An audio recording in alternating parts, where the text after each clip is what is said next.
আউযুবিল্লাহি মিনাশ শাইতানির রাজিম বিসমিল্লাহির রহমানির রহিম। আজকে ফেব্রুয়ারির 28 তারিখ 2025 সালে আমাদের প্রথম অনুষ্ঠান আমরা করছি। আমাদের রমাদান বা রোজা আগামী পরশুদিন থেকে শুরু হচ্ছে, এবং এই যে পরশুদিন থেকে শুরু হচ্ছে এরই আলোকে আমরা আজকে অনুষ্ঠানটা করছি, কারণ আগামীকাল সন্ধ্যার পর থেকে তারাবি শুরু হবে, সবাই তারাবি নিয়ে ব্যস্ত হবেন। আজকে আমরা এই সামনের সিয়াম সাধনা এরই আলোকে আমরা একটা আলোচনা করব সার্বিকভাবে। তারপরে আমার আলোচনাটা দিয়ে শুরু হবে। আমি আসলে এটা সবারই প্ল্যাটফর্ম, যে কেউ আলোচনা শুরু করতে পারেন। যেহেতু আমি একটু ধরিয়ে দিই কয়েকটা সাউন্ড শুনতে পাচ্ছি ভাই। সাউন্ড শোনা যাচ্ছে না। সাউন্ড। আর কারো কাছে কি ক্লিয়ার হচ্ছে না নাকি, রানা? আহ, আর কেউ জানাবেন? সাউন্ড সাউন্ড তো ভাই ক্লিয়ার, আমি ক্লিয়ার শুনতেছি। রানা, ইয়ে, আর কেউ? মুকুল ভাই, সাউন্ড শোনা যাচ্ছে? আমিও শুনতে পাচ্ছি মানে ভাইয়া, সাউন্ডটা সাউন্ডে কোনো প্রবলেম নাই। হ্যাঁ, লো রাস্তা ভলিউম আসতেছে, লো ভলিউম লো ভলিউম। আসতেছে। আমার একদম হাই ভলিউমে ভালো আসছে ভাইয়া, মনে হয়। না না, মানে আপনাকে আমরা ক্লিয়ার শুনতেছি ভাই, রুমি ভাই আচ্ছা, হ্যাঁ ঠিক ক্লিয়ার ভাইয়া, আছে, শোনা আমি আমিও যাচ্ছে, কন্টিনিউ আপনার করি। এন্ডে সমস্যা নাই।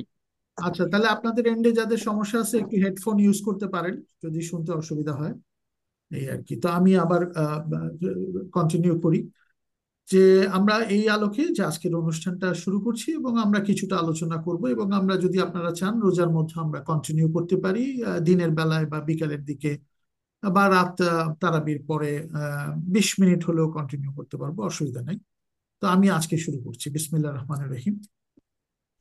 হিজরি সনের এই নবম যে মাস, এটি হচ্ছে রমজান।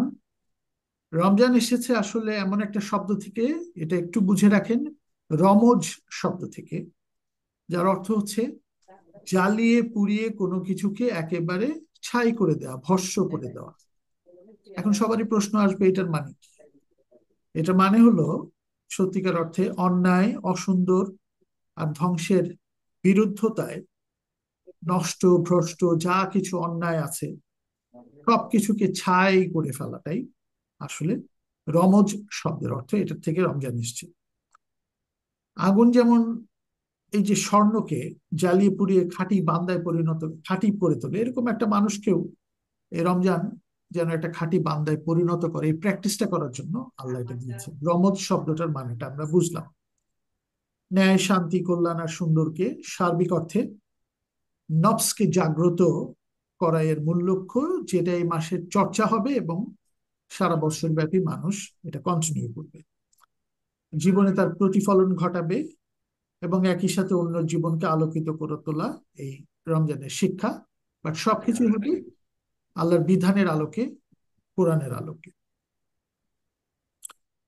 এই মাসব্যাপী যে সুযোগ আসে এই রমজান মাসে, এই রমজ আমাদেরকে শুদ্ধ করে তোলার, সেটা আমরা চেষ্টা করব আমাদেরকে নিয়ে।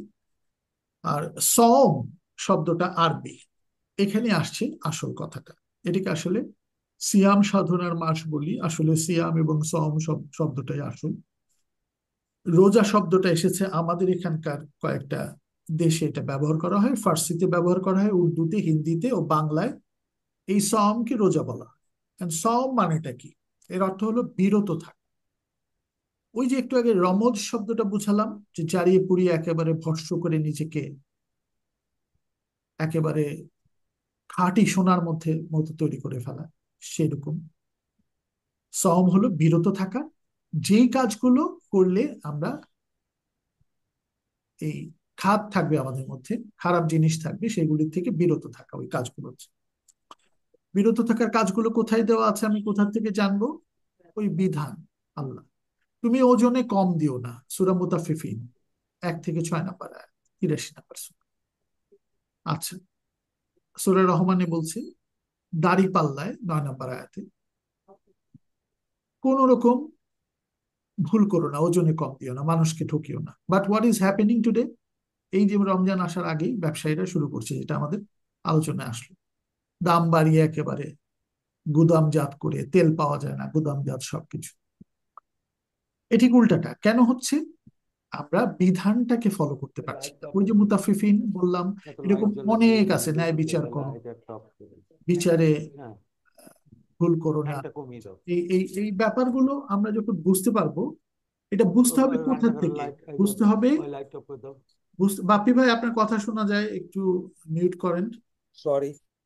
তো এইটা ওই আমাদেরকে নিতে হবে এই বিধান থেকে, কোরআন থেকে। কোরআন থেকে নিলেই আমরা বুঝতে পারবো যে আমাদের সবকিছুই এই বিধানের মাধ্যমে করলে আমরা ওজনেও কম দিব না, ওই যে দাড়ি পাল্লায় কম দিব না। একটা আয়াত মনে রাখেন, সূরা রহমান 55 নম্বর সূরা। এই রহমান পড়তে পড়তে তো আমরা শেষ। ফাবিআইয়ি আলাইহি রাব্বিকুমা তুকাজ্জিবান। তুমি সৃষ্টিকর্তার কোন কোন নিয়ামতকে অস্বীকার করবে। কিন্তু আমরা প্রথম 9 নম্বর আয়াতটাই পড়ি না, জানি না। ওরা আমাদের পালন করারও দরকার নেই, যে ওজনে কম দিও না, দাড়ি পাল্লায় ঠিক দাও, মিজান ঠিক রাখো। এটা ঠিক হলে কোথায় তাহলে আমাদের এই যে আজকে আমরা প্রথমে মশিউর তুল্য কথা রানা বললো যে এই সমস্যা হচ্ছে, আমরা খালি সমস্যার কথাটাই বলবো, কিন্তু আমরা সমস্যার সমাধানের কথা কাউকে ধরে দিব না। আমরা বলবো আপনি 5 ওয়াক্ত নামাজ পড়েন, রোজা রাখেন, সেহরিতে উঠেন, দাঁত মাজেন ওই ডাল ভেঙে, আপনি সন্ধ্যাবেলায় মাগরিব পড়েন, তারাবি পড়েন, তারাবিতে সম্পূর্ণভাবে কোরআনটা শোনা অসাধারণ ব্যাপার। কিন্তু আমি কোরআনের ওই মিজান শব্দটাই বুঝলাম না, একটা লাইনও বুঝি নাই। যার ফলে আমি আবার গিয়ে পরের দিনে একই কাজ করব। এই জায়গাটা আমরা কনসেন্ট্রেট করব আজকে। তাহলে আমাদের সম শব্দটা হলো বিরত থাকা সেই সমস্ত কাজ থেকে যা মানুষকে এবং এই প্রকৃতিকে ঠকাচ্ছে। এবং তোমাকে রমজ শব্দটার অর্থ হলো জ্বালিয়ে পুড়ে নিজেকে এই অন্যায় থেকে বিরত রাখো। শিখো এগুলো। কোথা থেকে শিখবা? বিধান থেকে। 2টা আয়াত দিলাম মাত্র, খালি মনে রেখেন 83 নম্বর সূরার 1 থেকে 6 নম্বর আয়াত। এবং ওজনে কারচুপি করো না, একেবারে জীবনের প্রতিটা ক্ষেত্রে যেন ঠিকভাবে ওজন দিও। সূরা রহমানের 9 নম্বর আয়াত, মিজানে ঠিক রেখো, ওজনে ঠিক রেখো। এই দুইটাই মানুষকে আপনারা একটু কনভে করেন সারা রোজার ব্যাপী। তারাবি তো একেবারে 1 থেকে 114টা সূরা সবাই শুনে ফেলবে, বাট এই 2টা শব্দ বা 2টা সেন্টেন্স কেউ শুনবে না, জানবে না। আল্লাহ বলছেন সূরা মুহাম্মাদের 24 নম্বর আয়াতে, তোমরা কি কোরআন নিয়ে একটি গভীর ধ্যানে মনোনিবেশ করবে না, নাকি নিজের হৃদয়ে তালাই মেরে রাখবে? একটু মনোনিবেশ আমরা করি এবং এই 2টা সেন্টেন্স মানুষকে একটু বুঝিয়ে দেই। ভাই, সূরা রহমানের 9 নম্বরটা পড়েন, আর 83 নম্বর সূরা 1 থেকে 6 নম্বর আয়াত পড়েন। পাল্লার ব্যাপারটা বুঝে ফেলবেন, আমাকে আর ঠকাইন না, কাউকেই ঠকাইন না। আমিও যেন আপনাকে না ঠকাই এগুলি বুঝে। আমিও তো তারাবি পড়ে আসছি এবং আরবিতে কোরআনও খতম দিয়ে দিচ্ছি, প্রচুর পরিশ্রম করছি, কিন্তু পরিশ্রমের ফল কিছুই হয়নি। ওই জন্য আল্লাহ বলছে 24 নম্বর আয়াত, মোহাম্মদ সাল্লাহ ইসলামের নামে যে সূরা, সেইখানেই বলছে 47 নম্বর সূরা, তোমরা এই কোরআন নিয়ে গভীর ধ্যানে মগ্ন হও, হৃদয়ের তালা খুলো, সৎ পথে যাও। আর কিছু জানার দরকার নেই। 3টা আয়াত বললাম। আজকের আমাদের এই সম্পূর্ণ আলাপ যদি এখানেও শেষ করে দিই, দ্যাটস এনাফ। আমরা কোরআনের এই 3টা আয়াতে রোজায় মনে রাখতে পারলে আমাদেরকে পরিশুদ্ধ করতে পারবো। এই সম পর্যন্ত গেলাম, রমজ পর্যন্ত জানালাম। এরপরে আসি এই যে ব্যাপারটা, এই সিয়াম সাধনার সময় খাদ্য এবং জৈবিক কিছু বৈধ চাহিদা আছে মানুষের। এটা আমাদের সূরা বাকারার যখন আমরা 183 থেকে পড়বো আয়াতগুলো, তখন আমরা বুঝিয়ে দিব। স্বামী স্ত্রীর মাঝখানে সম্পর্কের ব্যাপারে আছে, এগুলো বৈধ সম্পর্ক, বাট একটা সময় আমাদেরকে রেস্ট্রিকশন দেওয়া হচ্ছে এই রমজানের সময়, যেন আমরা এমন একটা প্র্যাকটিস রাখতে পারি। আমরা যদি কোথাও যাই রিমোট এলাকায়, আমার স্ত্রী আমার সাথে নাই বা আমার স্বামী আমার সাথে নাই, বা আমার কাছে খাদ্য এই মুহূর্তে পাচ্ছি না, আমরা ওই বৈধ জিনিসগুলোর থেকেও নিজেকে যেন সংযত রাখতে পারি। হজের মধ্যেও ইহরামের কাপড় পরার পর কিছু কিছু বৈধ ব্যাপারকে রেস্ট্রিকশন দেওয়া হয়। এগুলো কিন্তু প্র্যাকটিস, এই রমজানে ওই প্র্যাকটিসটা আসছে। আমি যেন ডিরেল না হই, পথভ্রষ্ট না হয়ে যাই আমার সঙ্গী আমার সাথে না থাকার কারণে। এগুলো খুব গভীর সেন্স বহন করে। আমরা সূরা বাকারার যখন 183 থেকে পড়বো, আমরা ওই 187 নম্বর আয়াতে গিয়ে এটা পাবো। তো এই যে বৈধ ইচ্ছা, বৈধ ব্যাপারগুলো যেগুলি অন্যায় না, অবৈধ না, এগুলো নিষিদ্ধ বিষয় থেকে আমাদের একটা প্র্যাকটিস হচ্ছে। এই শিক্ষার চেতনাটি নিজ হৃদয়ে গ্রথিত করে আলোর সন্ধান নিতে হবে। আলো মানে হলো নূর, নূর মানে হলো কোরআন। কোরআনের শিক্ষাটা, এই চর্চার মাধ্যমে অন্যায় অবৈধ থেকে আমরা দূরে থাকবো, অপকর্ম এবং অসুন্দরকে প্রতিহত করব। সিয়াম সাধনার মূল শিক্ষা হলো আমাদের সব কাজকে পরিশুদ্ধ করা, প্রত্যেকটা কাজ যে করছি এই কাজগুলোকে যেন পরিশুদ্ধকরণ যায় এই একটা মাসের প্র্যাকটিসে। আমরা ওই যে একটু আগে বলা হলো না যে আমরা রোজাটা যাওয়ার সাথে সাথে এই প্র্যাকটিস গুলো ভুলে যাই। আমরা এমন সমস্ত অবৈধ আনন্দ করা শুরু করি, চাঁদ রাত বলে, ওইখান থেকে শুরু হয়, অন্যায় আবার চলে যায়। আমাদের এক মাসের প্র্যাকটিস একেবারে ভুলুন্ঠিত। এই প্র্যাকটিসটা করণীয় হচ্ছে আগামী 11 মাস যেন আমরা এটা নিয়ে চলতে পারি। এই ব্যাপারটার জন্য এটা আমরা একটু মনে রাখবো। এই যে কর্মকে পরিশুদ্ধ করা আমাদের নিজেদের এই দায়িত্ব, নিজের পরিবারের, সমাজের, সর্বোপরি মানব অস্তিত্বের জন্য ক্ষতিকর, সমস্ত মানবের জন্য ক্ষতিকর এরকম কথা কাজ থেকে বিরত থাকতে হবে। সবকিছু কথাও আমরা পড়বো, কিছু কোরআনের আয়াত এবং কিছু হাদিস আমরা দিব এখানে আছে। এই মাসটাকে আমাদের কাজে লাগাতে হবে। এই মাসে আমরা সেহরি খাবো, ইফতার করব, তারাবি নামাজে যাব, কিন্তু আমাদের কোরআন মজিদ তেলাওয়াত করব, ইতিকাফে যাব, একটা ধ্যানে যাব শেষ 10 দিনে। কেউ কেউ যাবে মসজিদে, আমরা অনেকে বাসাতেও করে থাকি। বাট নিজেকে অ্যালিয়েনেটেড করা, একটু রিমোটে নিয়ে যাওয়া, খুব গুরুত্বপূর্ণ কাজ ছাড়া কনসেন্ট্রেট না করে কোরআনকে নিয়ে ব্যস্ত থাকা, কারণ ওই সময় কোরআনটা নাজিল হয় এই মাসে। এটা একটা গুরুত্বপূর্ণ মাস এই জন্য। তাই রোজা রাখার যে শক্তি সামর্থ্য অর্জনের জন্য সেহেরি, ক্লান্তি ও ক্ষুধা নিবারণে ইফতার, এই প্রাকৃতিক প্রয়োজন এগুলো আদায় করব। এর পাশে তারাবি নামাজের, যেটা আসলে ফরজ নয়, it is not a must. আমরা তারাবির ইতিহাসটা নিশ্চয়ই জানি। আমাদের নবীজি হযরত মুহাম্মদ সাল্লাল্লাহু আলাইহি ওয়াসাল্লাম 3 দিন গিয়েছিলেন, নামাজ পড়ছিলেন রোজার সময় রাতে।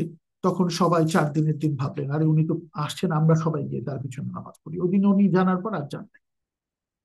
উনি বলেছিলেন যে এটা তো ফরজ করে ফেলবেন নিজেদের মধ্যে। অনেক কর্মকাণ্ড আছে, নিজেরা ক্লান্ত, ফ্যামিলির সাথে বসে কোরআন চর্চা করতে পারবে না, অনেক ব্যাপার আছে, এই জন্য উনি আর যান নাই। হযরত ওমর রাদিয়াল্লাহু তাআলা আনহুর সময় উনি দেখলেন যে মসজিদের 4 কোনায় 4টা দল আলাদাভাবে নামাজ পড়ছে। উনি বলেছিলেন যে তোমরা একসাথে করো, আলাদাভাবে না পড়ে। এখান থেকে তারাবির আসলে শুরু হয়েছে, but it is not a must. আপনার কোরআনটা লার্ন করাটা মাস্ট। আপনার আরবের দৃশ্যটা বুঝতে হবে। ওরা কিন্তু ওদের ভাষায় পড়ছিল। এই যে আমরা বলছি ওজনে কম দিও না, এটা ওরা বুঝে ফেলছিল ওনারা, ওনাদের পড়ার মাধ্যমে। আমরা তো বুঝছি না, আমাদেরকে কোরআনটা বুঝতে হবে। তাই এরপরে ইতেকাফের যে 10টা দিন, সেখানেও আমাদের একটা চমৎকার ভাবে কোরআনের ফুললি কনসেন্ট্রেট করে বোঝার ব্যাপার। আর এই মাসের সবচেয়ে বড় গুরুত্ব কি? এই মাসে লাইলাতুল কদর। লাইলাতুল কদর 1000 মাসের চাইতে উত্তম। তো আমরা 96 নম্বর সূরা যে কদর, সেটা যদি আমরা 97 নম্বর সূরা, সূরা কদরটা একটু দেখি। সূরা কদরে আমরা দেখবো যে এই মাসের গুরুত্বটা আল্লাহ কি বলছেন।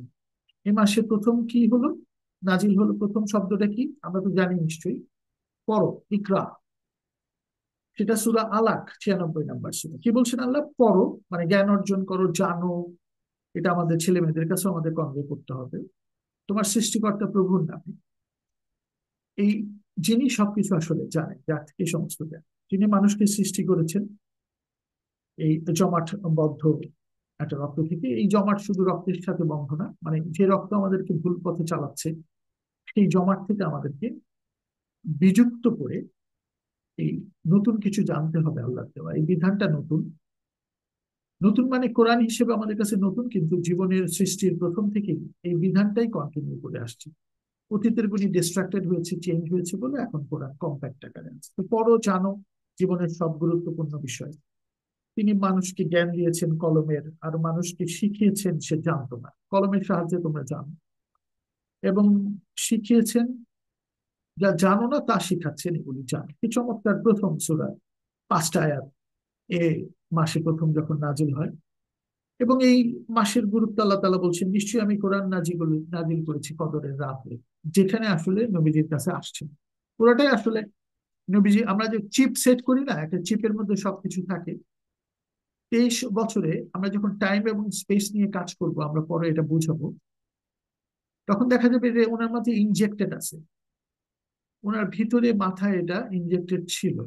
উনি 23 বছরের সময় মতো এটাকে অ্যাপ্লাই করেছেন। ওই দৃশ্যটা, ওই সিচুয়েশনটা চলে এসেছে, উনি অ্যাপ্লাই করেছেন এই ইনস্ট্রাকশন গুলো। ওই সময় একটা ঘটনার পরিপ্রেক্ষিতে ওই ঘটনাগুলো কোরআনে উঠে আসে 23 বছরে।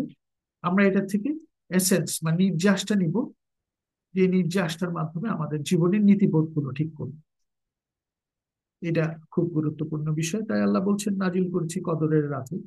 তুমি কি জানো এই কদরের রাত কি? কদরের রাত 1000 মাসের চেয়ে উত্তম। কোরআন যখন আসলো 1000 মাসের চাইতে এগিয়ে। এই রাতে রূহ ও ফেরেশতারা নেমে আসে প্রতিপালকের অপার অনুগ্রহ নিয়ে। শান্তি চাও, শান্তি চাও। তখন উষালগ্ন পর্যন্ত বর্ষণ করে সমস্ত অকল্যাণ থেকে নিরাপত্তা ও শান্তি। এই আল্লাহ কোরআন এনেছেন নিরাপত্তা এবং শান্তি এটাকে দেওয়ার জন্য। এবং আমরা এই দুইটা সূরার মাঝখানে এই জিনিসটা বুঝতে পারলাম। আমরা এবার চলে যাব যে রমজ ব্যাপারটা জানলাম, তারপরে সওম ব্যাপারটা জানলাম, সিয়াম সাধনার ব্যাপারটা জানলাম। এবং এখানে বলা হয় যে প্রথম 10 দিন রহমত বা মহামহিমের অনুগ্রহের সময় আমরা রেডি হই। আল্লাহর অনুগ্রহ রহমানের রহিম। রহমান হিসেবে উনি সবাইকেই অনুগ্রহ দেন, আর রহিম হলো স্পেশাল অনুগ্রহ পাওয়া যায়। এই দুইটা শব্দ আমাদের সূরা ফাতিহার দ্বিতীয় আয়াতে আমরা এটা মনে রাখবো। তা অনুগ্রহ দিলেন। পরের 10 দিন হলো মাগফিরাত বা ক্ষমা অর্জনের, মার্জনার সময়। আমরা ক্ষমা চাইবো যে ভুল ভ্রান্তি, বাট ক্ষমাটা চাইতে হবে আন্তরিক ক্ষমা। তাওবাতুন নসুহ 66 নম্বর সূরা 6 নম্বর 8 নম্বর আয়াত। এবং এই ক্ষমা আল্লাহ করেন, তোমরা নিরাশ হো না, আমি ক্ষমা করি।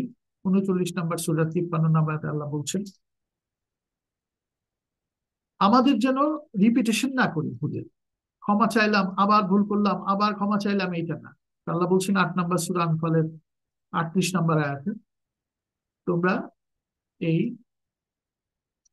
ভুলের এই পুনরাবৃত্তি করো না। পুনরাবৃত্তি যেন ভুলের আমাদের না হয়, এই ব্যাপারটা আমরা জেনে রাখলাম, যাতে আমরা যখন মাগফিরাত চাইবো, ক্ষমা চাইবো, রহমত তো শুরু হলো। বিদায় বেলা শেষ দিন হলো নাজাত বা মুক্তি লাভের সুবর্ণ সুযোগ লাভের ফল্গু ধারার আলোকিত। মহাকালের যাত্রাপথে এই সুযোগ আল্লাহ তাআলা আমাদের দিচ্ছেন, আমরা যেন পুরো সময়টাকেই কাজে লাগাই। এই হলো আমাদের যে কোরআনের উপর, রমজানের উপর বা সিয়ামের উপর একটু আলোচনা করলাম। বুঝে ব্যাপারটা আমরা একটু বোঝার চেষ্টা করি। এরপর আমরা আয়াতে চলে যাই। 183 নম্বর আয়াত থেকে সিয়ামের আয়াতগুলো শুরু হচ্ছে। হে বিশ্বাসীগণ, তোমাদের উপর রোজা ফরজ করা হয়েছে, যেমন করা হয়েছিল তোমাদের পূর্বসূরীদের। কুতিবা শব্দটা ইউজ হয় এখানে, অন্য জায়গায় ফর্দ ইউজ হয়, কিন্তু এখানে কুতিবা। এই ব্যাপারে অন্যান্য আলাপ আছে, আমরা এই আলাপ আজকে করছি না। যাতে তোমরা আল্লাহ সচেতন থাকতে পারো রোজা নির্দিষ্ট সংখ্যক দিনের জন্য। 184 নম্বর আয়াত। কেউ অসুস্থ হলে বা সফরে থাকলে অন্য সময়ে সমসংখ্যক দিন রোজা রাখবে। দেখেন কত রিল্যাক্স করে দিচ্ছে আল্লাহ, মানুষের জন্য সহজ করে দিচ্ছে যে তুমি যদি অসুস্থ হও বা সফরে থাকো, অন্য সময়ে সমসংখ্যক রোজা রেখে দিও। আর রোজা রাখা যাদের জন্য খুব কষ্টকর, তাদের সামর্থ্য থাকলে ফিদিয়া, অর্থাৎ একজন অভাবগ্রস্তকে খাদ্য দান করবে। একজন অভাবগ্রস্তকে খাদ্য দিতে বলছেন। আর যদি কেউ আনন্দ চিত্তে আরো বেশি অভাবগ্রস্তকে খাদ্য দান করে, মানে আমাদের ফিদিয়া, যেমন যারা রোজা রাখতে পারে না, তারা একটা দরিদ্র মানুষকে সারা মাস ব্যাপী সে যা খেত বা পড়তো বা যা কাজ করতো সেগুলোর জন্য একটা ফিদিয়া দিল, এবং আরো বেশি করে দরিদ্র মানুষকে সহায়তা করতে পারলে এটা আরো ভালো। অভাবগ্রস্তকে খাদ্য দান করবে আনন্দ চিত্তে, তবে তার জন্য অতিরিক্ত কল্যাণ বয়ে আনবে। এই সিয়াম করা বা এই সংযম করা তোমাদের জন্য সবচেয়ে বেশি কল্যাণের, যদি তোমরা জানতে। তা আমরা 183-84 নাম্বার শেষ করলাম। আমরা খুব মাইনরলি শুনবো, কারণ রমজানের ব্যাপারটা এখানেই দেওয়া আছে কোরআন। তা 185 নম্বর সূরা আল্লাহ বলছেন রমজান মাসেই কোরআন নাজিল হয়েছে। আর কোরআন হচ্ছে মানুষের জন্য সঠিক জীবন দৃষ্টি ও সত্য পথের দিশারি, এবং ন্যায় অন্যায় সত্য মিথ্যা নিরূপণের নিরঙ্কুশ মানদণ্ড। তাহলে কি হলো কোরআন? আল্লাহ কেন এখানে বললেন 185? আল্লাহ বললেন যে রমজান মাস আসছে, তোমরা এই যে কোরআন নাজিল করলাম এই মাসে, এই কোরআনটা হচ্ছে সঠিক জীবন দৃষ্টি ও সত্য পথের দিশারি। এতটুকু মনে রাখি আমরা। ওই যে বললাম ওজনে কম দিও না, মানুষকে ঠকিও না। এই দুইটা জানি, তাহলে কোরআন থেকে জানতে হবে। তাহলে আমাদের কি হবে এই কোরআন জানলে? আমাদের জীবন দৃষ্টি সঠিক পথে থাকবে এবং সত্য পথের আমরা চলবো, দিশারি হব। এবং ন্যায় অন্যায়, সত্য মিথ্যা নিরূপণের নিরঙ্কুশ মানদণ্ড যেহেতু কোরআন, তাহলে আমরা ওই রমজ আমাদেরকে জ্বলিয়ে পুড়িয়ে তৈরি করতে পারবো এই ন্যায় অন্যায় এটা জেনে, যে এই অন্যায় আমি করব না, এই ন্যায়গুলি করবো, মিথ্যা বলবো না। তো এই যে জানলাম, জানার ফলে অন্যায় থেকে বিরত থাকাটা হলো সম বা সিয়াম। এই অতএব যখন থেকে যারাই এই মাস পেলে, কোরআন নাজিল হলো যেহেতু, কোরআনকে বেস করে আল্লাহ তাআলা করছেন, কিন্তু তাদের জন্য পুরো মাস এই সিয়াম পালন করা অবশ্য কর্তব্য। কেন? আমি কোরআনটাকে বুঝবো এখানে। আপনারা রিসাইটেশন করেন, আমরা করি, কোরআন আরবিতে পড়ি, আনন্দ লাগে, বাট আল্লাহর ইনস্ট্রাকশন কিন্তু বুঝতে হবে। এই বোঝাটা খুব গুরুত্বপূর্ণ। যেমন সূরা হামিম সিজদা 41 নম্বর সূরার 44 নম্বর আয়াতে আল্লাহ তাআলা বলছেন, আমি যদি আজমি ভাষায় মানে আরবি ছাড়া অন্য কোনো ভাষায় কোরআন নাজিল করতাম আরবের অধিবাসীদের কাছে, আরবের অধিবাসীরা বলতে কি বিষয়, আমরা আরবীয়, রসুল আরবীয়, তুমি দিলে অন্য ভাষায়, বুঝবো কিভাবে, আমি পালন করবো কিভাবে? তো ওনারা যখন তারাবি পড়ছেন, ওনারা কিন্তু পুরোটা বুঝছেন। পালন কতটুকু করছেন তাদের ব্যাপার, but they understand what they recite. আমাদেরকেও এইভাবে আমরা আরবিতে রিসাইট করলো, আমাদের নিজের ভাষায় যখন আছে, আমরা প্রত্যেকটা বাধা, অন্যায়, যেটা আমাদের বিধিনিষেধ আছে, এগুলি আমরা অবশ্যই জানবো। নাহলে আমাদের এই সম পালন করার বিরত থাকবো, কোথা থেকে বিরত থাকবো? ওই শুধু একটু খাবার, এটা তো আসলে এসেন্স না। তাই এই জায়গাটা আমাদের একটু বুঝতে হবে খুব গভীরে গিয়ে। এই পুরো মাস আমরা সিয়াম করব, এটা একটা প্র্যাকটিস, সারা বছর যেন পরে করতে পারি। তবে যে কেউ অসুস্থ বা সফরে থাকে, তবে সে অন্য সময়ে সমসংখ্যক এই সিয়ামটা করে দিবে। এটা এক্সামশন আছে, আল্লাহর কাছ থেকে ছাড় আছে। খুব সহজ আসলে ইসলাম, কোরআন, আল্লাহ বিধিবিধান। আল্লাহ তোমাদের জন্য বিষয়টি সহজ করে দিয়েছেন, এই ব্যাপারে তিনি কোনো কঠোরতা আরোপ করেননি। কারণ তিনি চান তোমরা রোজার নির্ধারিত সংখ্যা পূরণ করো, সত্য পথ প্রদর্শনের জন্য স্রষ্টার মহিমা বর্ণনা করো। এই যে মহিমা বর্ণনা কোরআন থেকে করতে হবে, যেন তোমরা শুকরগুজার হতে পারো। এই চমৎকার আয়াতটা আমরা 183 থেকে 185 শেষ করলাম। এটি কোরআনের বেস, রমজানের বেস, সিয়ামের বেস। এরপরে 187-তে চলে যায়, 86-তে আমি পরে আসি। 186-87-তে ওই যে যেটা বললাম, রোজার রাতে তোমাদের জন্য স্ত্রী সহবাস বা মানে হাজবেন্ড ওয়াইফের যে কেউ, যে কারোর সাথে এটা তার মিলন বা এগুলো বৈধ করা হয়েছে, তারা তোমাদের পোশাক এবং তোমরাও তাদের পোশাক। কঠিন করেন না কোনো বিষয়। তো আল্লাহ ভালো করেই জানেন যে তোমরা নিজেদের বৈধ আনন্দ থেকে বঞ্চিত করছো। একটা সময় আরবে এটা করা হতো, তখন কিছু ভুল কাজকর্ম হয়ে গেছিল। আল্লাহ সার্বিকভাবে একটা জীবনকে বর্ণনা করেন, এটা ফিজিক্যাল ম্যাটার আসে, এটা আধ্যাত্মিক ম্যাটার আসে, এটা স্পিরিচুয়ালিটির সাথে সবকিছুরই একটা সংযোগ আছে, কিন্তু খুব প্র্যাকটিক্যাল কোরআন। তাই কিছু কিছু আয়াত আসে, আমরা মনে করি আয়াতগুলো আসছে, বাট এই আয়াতগুলো গুরুত্বপূর্ণ। আমি এই প্র্যাকটিসটা করবো যেন আমি কোনো একটা দূরত্বে গিয়ে অনেকদিন থাকলেও আমার স্বামী বা আমার স্ত্রী, তাদের যে পবিত্র সম্পর্ক, আল্লাহ তাআলা বলছেন সূরা ফুরকানে, আমার স্ত্রীকে, আমার সন্তানকে আমার চোখে প্রীতিময় করে দেবে। 74 নম্বর আয়াত সূরা ফুরকান, 25 নম্বর সূরা। এই দোয়াগুলো আমাদেরকে দারুণ ভাবে এটার সাথে কানেক্ট করলে বুঝবো যে একটা পবিত্র সুন্দর জীবন তৈরি করার জন্য আল্লাহ বিধিবিধান বলে দিচ্ছেন। এটা কিন্তু প্র্যাকটিস। এই প্র্যাকটিস আমাদের সারা বছর যেখানেই থাকি না কেন কাজে লাগাতে হবে। তিনি ভালো করেই জানেন তোমরা নিজেদের বৈধ আনন্দ থেকে বঞ্চিত করছো। ওই সময় একটা পার্সপেক্টিভে করছিল, আল্লাহ চমৎকার নিয়ম করে দিলেন। তাই তিনি দয়া করে তোমাদের এই অতিরিক্ত কঠোরতা লাঘব করেছেন। এই ব্যাপারগুলো আসছে, বিধিমেলা আল্লাহ সহজ করে বর্ণনা করেন, তোমরা সচেতন থাকতে পারো জানো। এইটা আমরা রোজার এই কয়টা আয়াত, এর সাথে আল্লাহ 186-তে মাঝখানে বলে দিচ্ছেন, দেখেন, হে নবী, আমার বান্দারা যদি আমার সম্পর্কে জিজ্ঞেস করে, তখন তাদের বলো আমি তাদের খুব কাছেই আছি। আল্লাহ কিন্তু আমাদের খুব কাছেই আছেন। প্রার্থনায় আমাকে যে ডাকে, প্রার্থনা মানে সার্বক্ষণিক প্রার্থনা, এটাকে বলে দাইমি সালাত। মুরসালাত সূরার 23 নম্বর আয়াত। আমি সার্বক্ষণিক আল্লাহর সাথে সংযোগে থাকবো, সালাতে থাকবো। আমরা যারা এই ধর্মটা অ্যাকসেপ্ট করছি, তাদের জন্য 5টা ওয়াক্ত আমরা যাচ্ছি, কিন্তু যারা ধর্ম অ্যাকসেপ্ট করে নাই, তাদের জন্য কি? আল্লাহর সাথে, সৃষ্টিকর্তার সাথে সংযোগে থেকে, একটা হিন্দু, বৌদ্ধ, খ্রিস্টান, সবার জন্যই তো এই গ্রন্থটা এসেছে। আমরা যারা অ্যাকসেপ্ট করেছি, সমর্পণ করেছি। ইসলাম মানে হলো তুমি সমর্পণ করবে যেন তুমি সৎ কাজ করো একক সৃষ্টিকর্তার উপর, এতটুকু। এবং আলটিমেটলি ইসলাম মানে শান্তি সৃষ্টি করা, জীবন এবং প্রকৃতির জন্য, মানুষের জন্য শান্তি সৃষ্টি করবে, অন্যায় থেকে বিরত থেকে এবং অন্যকেও বিরত রাখবে। তাই এই যে জায়গাটা আল্লাহ তাআলা বলছেন যে আমি খুব কাছে আছি, তোমরা আমাকে ডাকো, আমি ডাকে সাড়া দিই। আল্লাহ কিন্তু আমাদের ডাকে সাড়া দেয়। এই যে রমজানের আয়াতগুলোর মাঝখানে সিয়ামের আয়াতগুলো 183 থেকে 187-র মধ্যে আল্লাহ তাআলা বলে দিচ্ছেন জিনিসটা, যে ডাকো, আমি খুব কাছে আছি। নবীকে বলছি বলো ওদের আমাকে ডাকতে। তাই আমাদের উপর এটা প্রযোজ্য, আমরা যেন আল্লাহকে সার্বক্ষণিক ডাকি, যে সার্বক্ষণিক সালাতে থাকার একটা গুরুত্ব বুঝি, যে সব সময় আমরা আল্লাহর সাথে কানেক্টেড আছি। সালাত মানে সিয়াম শব্দ থেকে এসছে, সংযোগ স্থাপন করা। আর জাকাত মানে হলো পরিশুদ্ধ করা। জাকাতের একটা সিস্টেম আছে, দরিদ্র মানুষকে উঠিয়ে আনার চমৎকার ব্যাপার আছে, এটা সদকা বলা হয়। ওই শব্দটা আসলে সদকা, যেটা সূরা তওবার 60 নম্বর আয়াতে আছে।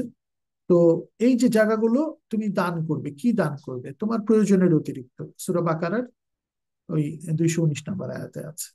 তো কাকে দান করবে? তোমার পিতা মাতা, এই যে 215 নম্বর আয়াত সূরা বাকারা। এগুলো আমরা জেনে নিব সব।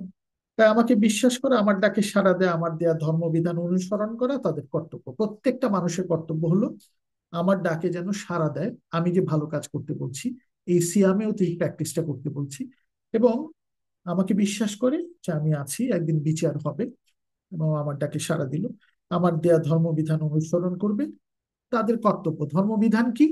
সূরা সূরা রুমের 30 নম্বর আয়াতে আল্লাহ তাআলা বলে দিচ্ছেন, 30 নম্বর সূরা 30 নম্বরে, যে ধর্মটা আসলে কি। মানুষ যে সৎ প্রকৃতিতে, যে ভালো প্রকৃতিতে একটা ভালো মানুষ হিসেবে একটা শিশু জন্মগ্রহণ করেছে, যে রানার কোলে একটা বাচ্চা দেখলাম, এ এখনো অসৎ সৎ কিছুই জানে না, এই পরিপূর্ণভাবে পবিত্র সৎ। পরবর্তীতে আমরা বাচ্চার থেকে বড় হতে হতে আমাদের নষ্ট করি পারিপার্শ্বিকতা দেখে। তা আল্লাহ তাআলা ধর্মের সংজ্ঞা সূরা রুমের 30 নম্বর আয়াতে বলছেন, ওই যে 186-তে বললো আমার ধর্মবিধান যারা পালন করবে। বিধানটা কি? বিধানটা হলো তোমরা সকল মিথ্যা পরিত্যাগ করে আসলে ওই যে একনিষ্ঠভাবে ধর্মের উপর নিজেদের কায়েম রাখো। আল্লাহ যে প্রকৃতিতে যে গুণাবলী ও বৈশিষ্ট্য দিয়ে মানুষ সৃষ্টি করেছেন, সেই সৎ প্রকৃতির অনুসরণ করো। সৎ প্রকৃতি, আল্লাহ সৃষ্ট এই প্রকৃতিকে দূষিত বিকৃত করো না। এটাই সত্য সত্য ধর্ম। আল্লাহ বলছেন সত্য ধর্ম, সর্বোচ্চ ধর্মবিধান কি? নিজে যে সততার মধ্যে আমি চলতে বলেছি, যে সিয়ামেও তোমরা এই প্র্যাকটিসটা করছো আমার বিধানের উপর, যেটা সর্বকালীন, প্রথম থেকে একেবারে এটাই দিয়ে এসছি জীবন সৃষ্টির শুরু থেকে, আদম আলাহিসাম থেকে নিয়ে নূহ আলাহিসাম উত্তরসূরি হলো ইব্রাহিম আলাহিসাম, নূহ হলো ইব্রাহিমের পূর্বসূরি, এইভাবে কন্টিনিউস করে মোহাম্মদ সাল্লাল্লাহু আলাইহি ওয়াসাল্লাম। এখন আমাদের কাছে এই বাণীগুলো আছে। তোমরা অসৎ হও না, ভালো পথে থাকো, দূষিত বিকৃত করো না, যে ফিতরাতে তোমরা জন্মগ্রহণ করেছিলে একটা শিশু হিসেবে। এটাই সত্য ধর্ম, সর্বোচ্চ ধর্মবিধান। আমি বারবার বলছি, ধর্মের সংজ্ঞাটা আপনারা বুঝে নেন।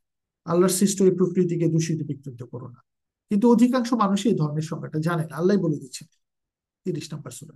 ওই যে ধর্মবিধান বলছেন অনুসরণ করো 186-তে সিয়ামের আয়াতে, তাহলে আমরা কোরআনটাকে অনুসরণ করে আমাদেরকে সৎ সুন্দর রাখবো। এতটুকুই মোটামুটি সিয়ামের উপর আমাদের এই রমজানের যে আয়াতগুলো আছে বা রোজা বলি, এই কয়টা আয়াত। এই কয়টার বাইরে আমরা যে একটা হাদিস আপনাদেরকে একটু বলে দিই, কারণ এই এই এই চর্চাতেও আমরা যখন থাকি তখন আমরা এটাকেও মানুষের কাছে উপস্থাপন করতে পারবো। একটা হাদিস হলো সহিহ বুখারী 38 নম্বর এবং সহিহ মুসলিম 760 নম্বর। আবু হুরায়রা থেকে বর্ণিত, রাসূলুল্লাহ বলেছেন, যে ব্যক্তি পরিপূর্ণ বিশ্বাস ও পর্যালোচনা সহ রমজান মাসের সিয়াম পালন করবে তার গুণাগুলি অনেকটাই কমে যায়। সত্যিকারের এই বিধানটাকে যদি আমরা পালন করি গুণাগুলি কমে যায়, তার পূর্ববর্তী ও পরবর্তী গুণা মাফ করে দেওয়া হবে। এটা বলা হলো আসলে এটা সাবজেক্টিভ, তুমি আবার রিপিট করলে হবে না, কোরআনের আয়াত দিয়ে এটাকে মিলাতে হবে, তারপরে আমরা জিনিসটা বুঝবো। তারপরে আরেকটা হাদিস সাহুল বিন সাদ থেকে বর্ণিত, জান্নাতের একটি দরজা আছে, একে রায়্যান বলা হয়। এই দরজা দিয়ে কিয়ামতের দিন একমাত্র সিয়াম পালনকারী ব্যক্তি জান্নাতে প্রবেশ করবে। এটা হাদিসের ব্যাপার, আমরা এখানে নোট করার জন্য জানিয়ে রাখছি। তাদের ছাড়া অন্য কেউ এই পথে প্রবেশ করবে না। সেদিন এই বলে আহ্বান করা হবে, সিয়াম পালনকারীগণ কোথায়? মানে সত্যিকারের সংযম যারা পালন করেছো তারা কোথায়? দেখেন ব্যাপারটা কিন্তু খুব গভীর। সত্যিকারের সংযম পালন করে অন্যায় থেকে বিরত থাকলে আমরা কিন্তু সেই পথ, শুদ্ধতার পথে চললে আলটিমেটলি আল্লাহর কাছে পুরস্কৃত হব। এই ব্যাপারটাই এই হাদিসে আসছে। এই যে যে পরে দরজাটি বন্ধ করে দেওয়া হবে সিয়াম পালনকারী ভেতরে প্রবেশ করার পর, সিয়াম মানে কি? জীবনব্যাপী সংযম পালন। এই একটা মাসের প্র্যাকটিস কিন্তু না, এই প্র্যাকটিসটাকে টেনে নেওয়া যায়, তাহলে কিন্তু ওই দরজাটা খুলবে। এই হাদিস হলো সহি বুখারি 1896, সহি মুসলিম 1112।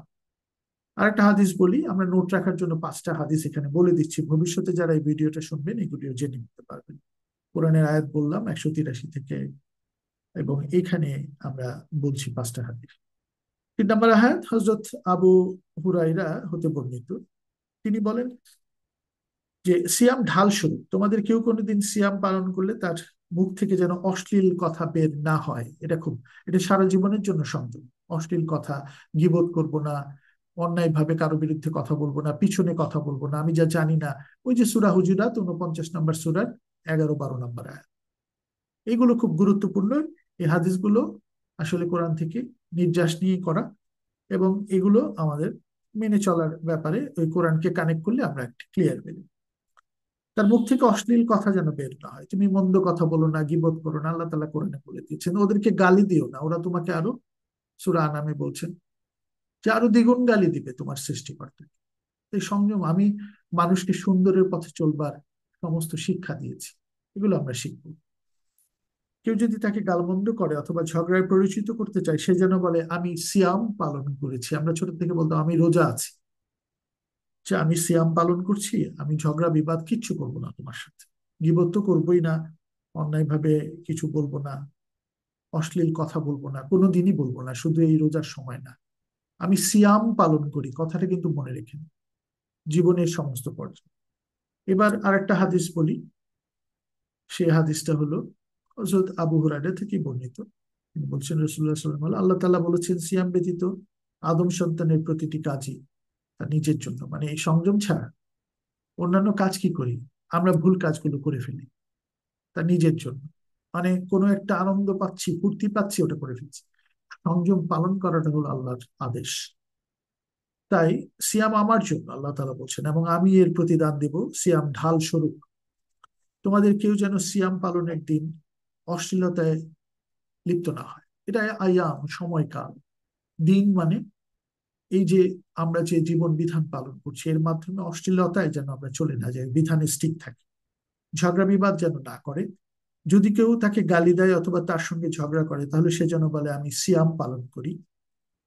যার হাতে মুহাম্মাদের প্রাণ, তার শপথ, অবশ্যই সিয়াম পালনকারীর যে মুখের যে নির্যাস, মুখের যে সেন্ট আসে, সেটা মিশকের সেন্টের চেয়ে আল্লাহর কাছে সুগন্ধি হিসেবে ট্রিটেড হয়। কষ্ট একটা মানুষ করছে, খাচ্ছে না সারাদিন, পানিও না, এটার একটা চমৎকার উপমা এখানে উপস্থাপন হচ্ছে। আমরা শাব্দিক অর্থে না ধরলেও ব্যাপারটার গভীর একটা ইন্ডিকেশন আছে, ওখানে আমরা যেতে হবে এই জায়গাগুলো ধরবার জন্য।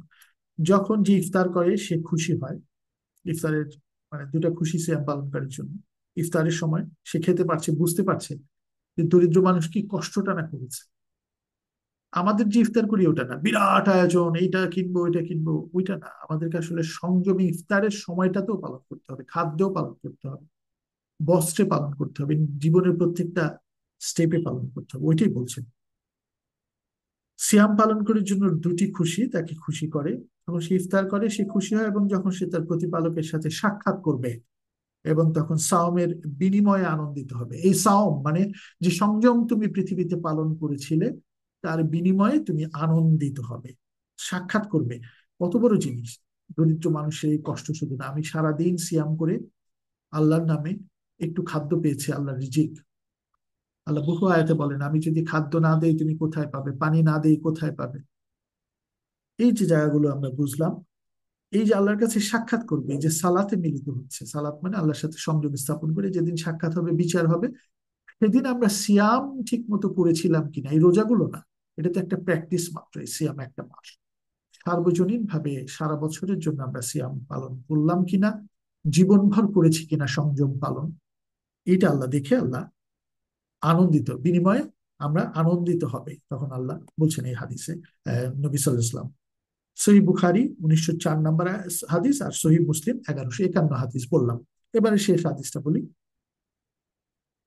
আর একটা হাদিস হলো আবু হুরায়রা থেকেই বর্ণিত যে তোমাদের নিকট রমজান মাস এসেছে, এই সিয়ামের যে প্র্যাকটিসের মাস, এটা অত্যন্ত বরকতময় মাস। আল্লাহ তাআলা এই মাসে তোমাদের প্রতি সাওম ফরজ করেছেন, তোমরা এই প্র্যাকটিসটা করো। এ মাসে আকাশের দরজাসমূহ মুক্ত হয়ে যায়, এ মাসে জাহান্নামের দরজাগুলো বন্ধ করে দেওয়া হয়, এবং এ মাসে বড় বড় শয়তানগুলোকে আটক রাখা হয়। আল্লাহর জন্য এই মাসে একটি রাত আছে, একটি রাত আছে, ওই যে কদরের রাত, যেখানে কোরআনটাকে নাজিল করা হয়েছে। আল্লাহর জন্য এই মাসে একটি রাত আছে যা হাজার মাসের চেয়েও অনেক উত্তম, হাজার মাসের চেয়ে উত্তম। আমরা এই সূরাটা পড়ে ফেলেছি already। যে লোকের রাতের মহাকল্যাণ লাভ হতে বঞ্চিত থাকলো, সে সত্যি বঞ্চিত হইত। মানে ওই কোরআনের যে শিক্ষা থেকে বঞ্চিত হলো এই রাতে, যা দিয়েছি আমি এই মাসের একটা রাত, তাহলে সে মহাকল্যাণ থেকেই বঞ্চিত হলো। এটা সুনানুন নাসাই 1206 নম্বর হাদিস। আমাদের এই ব্যাপারগুলো কোরআনের সাথে হাদিসগুলো মিলিয়ে দেখলে চমৎকার কিছু হাদিসও আমরা পাবো, যে আমাদেরকে সংযম পালন করতে আল্লাহ তাআলা কেন বলছেন জীবনব্যাপী, এগুলো আমাদের ভাবে আসবে। আমি রেফারেন্স গুলো দিয়ে দিলাম, আপনারা ভবিষ্যতে রেকর্ডিংটা দেখলে কোরআনের আয়াতগুলো জানলেন, হাদিসের ব্যাপারগুলো জানলেন, কয়েকটা হাদিস, সহিহ হাদিস। তো এই যে এই পার্সপেক্টিভ থেকে আজকে আমাদের মোটামুটি ফর্মাল আলোচনাটা এখানে শেষ হলো। আমি একটা জিনিস আপনাদেরকে একটু ইন্ট্রোডিউস করে দিই, যে আপনারা একটা রুটিন সাজিয়ে নিয়ে, এবারে রুটিন সেটা হলো যে আমরা আগামীকাল তারাবি পড়তে যাব। তারাবিতে আপনারা হয়তো বা জানেন না, আমি একটু বলে দিই। আপনারা হয়তো বা জেনে থাকবেন, যে তারপরে আমি একটু বলে দিব যে প্রথম তারাবিতে পড়া হবে কি জানেন, সূরা ফাতিহা থেকে সূরা বাকারার 203 নম্বর আয়াত পর্যন্ত। হ্যাঁ, 201 আমরা মনে আছে, রাব্বানা আতিনা ফিদ দুনিয়া হাসানাতা ওয়া ফিল আখিরা হাসানাতা ওয়া কিনা আযাবান। আল্লাহ আমাকে এই পৃথিবীতেও কল্যাণ দাও, পৃথিবী থেকে চলে যাওয়ার পরও কল্যাণ দাও। ইটস এ ব্যালেন্স সিস্টেম, কিন্তু কল্যাণের জন্য প্রচেষ্টা করতে হবে এখানেও এবং ওইখানে যাওয়ার জন্য। ওই সংযমের প্রচেষ্টা আল্লাহ দেখবেন, আমাদের চেষ্টার প্রচেষ্টা দেখবেন সব পথে। ওই যে 201 থেকে 203 নম্বর আয়াতে গিয়ে ওখানে শেষ হয় প্রথম তারাবি। তা আমরা তো কালকে যাব তারাবি পড়তে, আমরা আরবিতে পুরোটাই শুনবো, কিন্তু আমরা আসলে ওই আরবি যেহেতু যারা বুঝেন তারা বুঝবেন, যারা বুঝেন না তারা আসলে আহ বুঝতে পারবেন না। এতে আপনারা আনন্দিত হবেন, ভালো লাগবে। কিন্তু আপনারা যাওয়ার আগে যদি এই যে সূরা ফাতিহা থেকে 203 নম্বর আয়াত একটু জেনে যান, তাহলে যখন আমাদের ইমাম সাহেব ওই আরবিতে পড়াবেন, তখন আপনারা এসেন্সটা বুঝে ফেলবেন। আরে এখানে তো এটা পড়ানো হচ্ছে, আজকে এটা পড়ানো হচ্ছে, এটা পড়ানো হচ্ছে। এই পর্বটা আমরা আগামী বছর থেকে ইনশাল্লাহ সামনে থেকে শুরু করব। এই পর্বটি শুরু করলে আপনাদের জন্য খুব সহজ হয়ে যাবে। আমি হয়তো রেকর্ড করে এক একজনকে দিয়ে দিব, খুব ছোট করে, যাতে একজন তারাবি নামাজে যাওয়ার আগেও বুঝে কি পড়ে কি পড়ানো হলো, এবং বাসায় এসে বাবা মা, সন্তান, স্ত্রী, তাদের সাথে আলাপ করতে পারে। এই আজকে আমাদের শিক্ষা হলো তারাবির। এই আমরা আজকে কোরআন থেকে শিখলাম, সারাদিন আমি কোরআন তেলাওয়াত করছি আরবিতে, এখানেও আমরা শিখে নিলাম সূরা ফাতিহা থেকে 203 নম্বর আয়াত। প্রথম দিন কালকে শনিবার, 1 মার্চ, 1 মার্চ 2025-এ আমরা যখন তারাবি পড়তে যাব, সূরা ফাতিহা প্লাস বাকারার 203 নম্বর আয়াত পর্যন্ত পড়ানো হবে।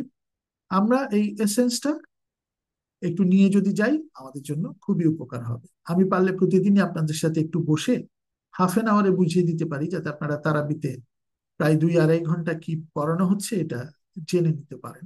আমাকে আপনারা প্রশ্ন করতে পারেন যে কোনো সময়, আপনারা আমাকে ফোনও করতে পারেন। I am always ready for Quran, ইনশাল্লাহ।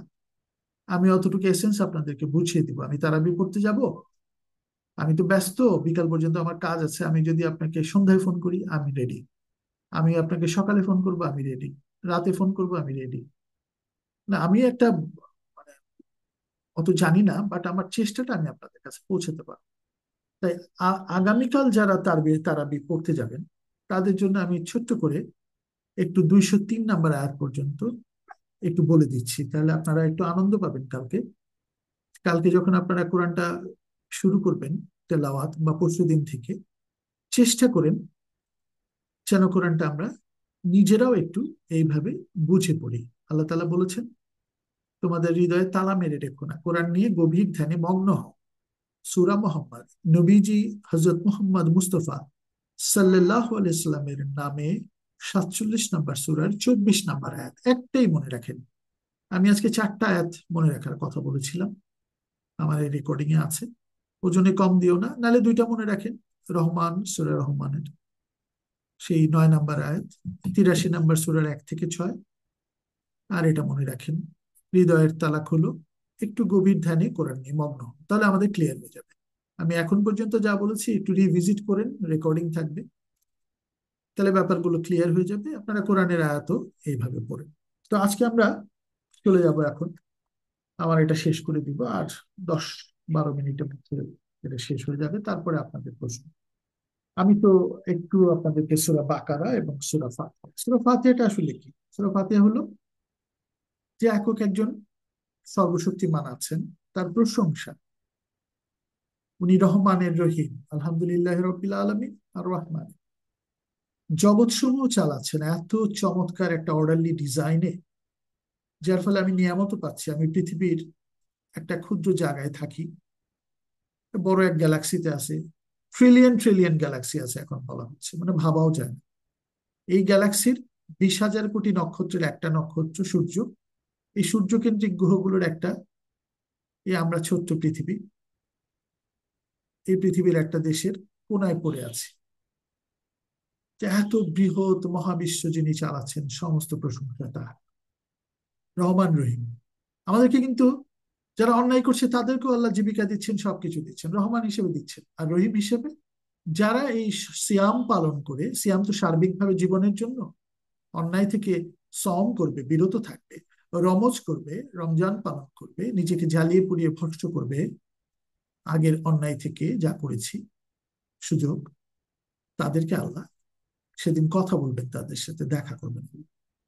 চমৎকার আয়াত সূরা বাকারাতেই আছে। তাই রহিম হিসেবে সেদিন আরো অনেক কিছু দিবেন, তাই পৃথিবীতেও আমরা পেতে পারি। একটু অবিশ্বাস্য ভাবে রিজিক পেয়ে যাব, অবিশ্বাস্য ভাবে আমার ভুলগুলোকে যদি সিয়ামের মাধ্যমে বিরত থেকে রমজ করতে পারি সার্বিকভাবে, তাহলে এই রহমান রহিম। মালিক ইয়াউমিদ্দিন, ইয়াউমিদ্দিন, ইয়াউম মানে একটা সময়কাল। আমরা যদি স্বাভাবিকভাবে বলি বিচার দিনের মালিক, বিচার ওই একদিন না, বিচার এখনো হতে পারে, বিচার পরেও হতে পারে, অবকাশ দিতে পারেন, আবার এখনো আল্লাহ বিচারটা করতে পারেন। সে কিরকম? মালিক ইয়াউমিদ্দিন, তিনি সার্বিক সময়কালের মালিক। শুধু বিচার ওই একটা দিন না, তিনি সার্বিক সময়কালের মালিক। এই সময়কালের মালিক এখনো আমাকে কিন্তু শাস্তি দিতে পারেন, তাই আমি সচেতন হই। আবার অবকাশ দিয়ে পরকালেও শাস্তি দিতে পারেন, অবকাশ দেন। 7 আরাফের 34 নম্বর আয়াত থেকে শুরু হয়, যেদিন পাকড়াও করবেন এদিন আর মুক্তি নাই, তাই এখনই সময়। এরপরে আমরা চলে যাচ্ছি মালিক ইয়াকানা বুধু ইয়াকা নাস্তাইন, আমরা আর কারোর উপরে নির্ভর করব না। এটা খুব ক্ষমতাবান লোক, আমাদের ক্ষমতাবান ছিলেন, কিছুদিন আগে চলে গেছেন। আমরা মনে করতাম কোনো ক্ষমতাবান দেখলেই মনে করি এটাই বোধহয় গড, এটাই বলে আল্লাহ তাআলা, এই বোধহয় চিরজীবী। আসলে তা না, এরকম প্রচুর ক্ষমতাবান চলে যাবে, আসবে। একমাত্র রিজিক হিসেবে, একমাত্র ডিপেন্ডেন্স থাকতে হবে ইয়াকা নাবুদু ওয়া ইয়াকা নাস্তাইন, আমরা শুধু তোমার ইবাদত করি, সার্বক্ষণিক ইবাদত, এবং তোমার কাছেই সাহায্য চাই। আমাদেরকে সহজ সরল আলোকিত পথ দেখাও, ভালো মানুষের পথ, খারাপ পথে। এটা হলো কালকে তারাবি শুরু হবে, আমরা এটা বুঝলাম। এরপরে আমরা বাকারায় চলি। বাকারা কি? খুব সহজ ভাবে আমি আপনাদেরকে জিনিসগুলো একটু উপস্থাপন করি। আল্লাহ তাআলা বাকারায় বলছেন, আলিফ লাম মিম যালিকাল কিতাবু লা রাইবা ফীহি হুদাল লিল মুত্তাকিন। এটা হুদা, এটা একটা বিধান হিসেবে এসেছে আল্লাহর কাছ থেকে। যারা আল্লাহ সচেতন, সৃষ্টিকর্তা সচেতন, সৎ পথে চলতে চায়, চলে, তাদের জন্য।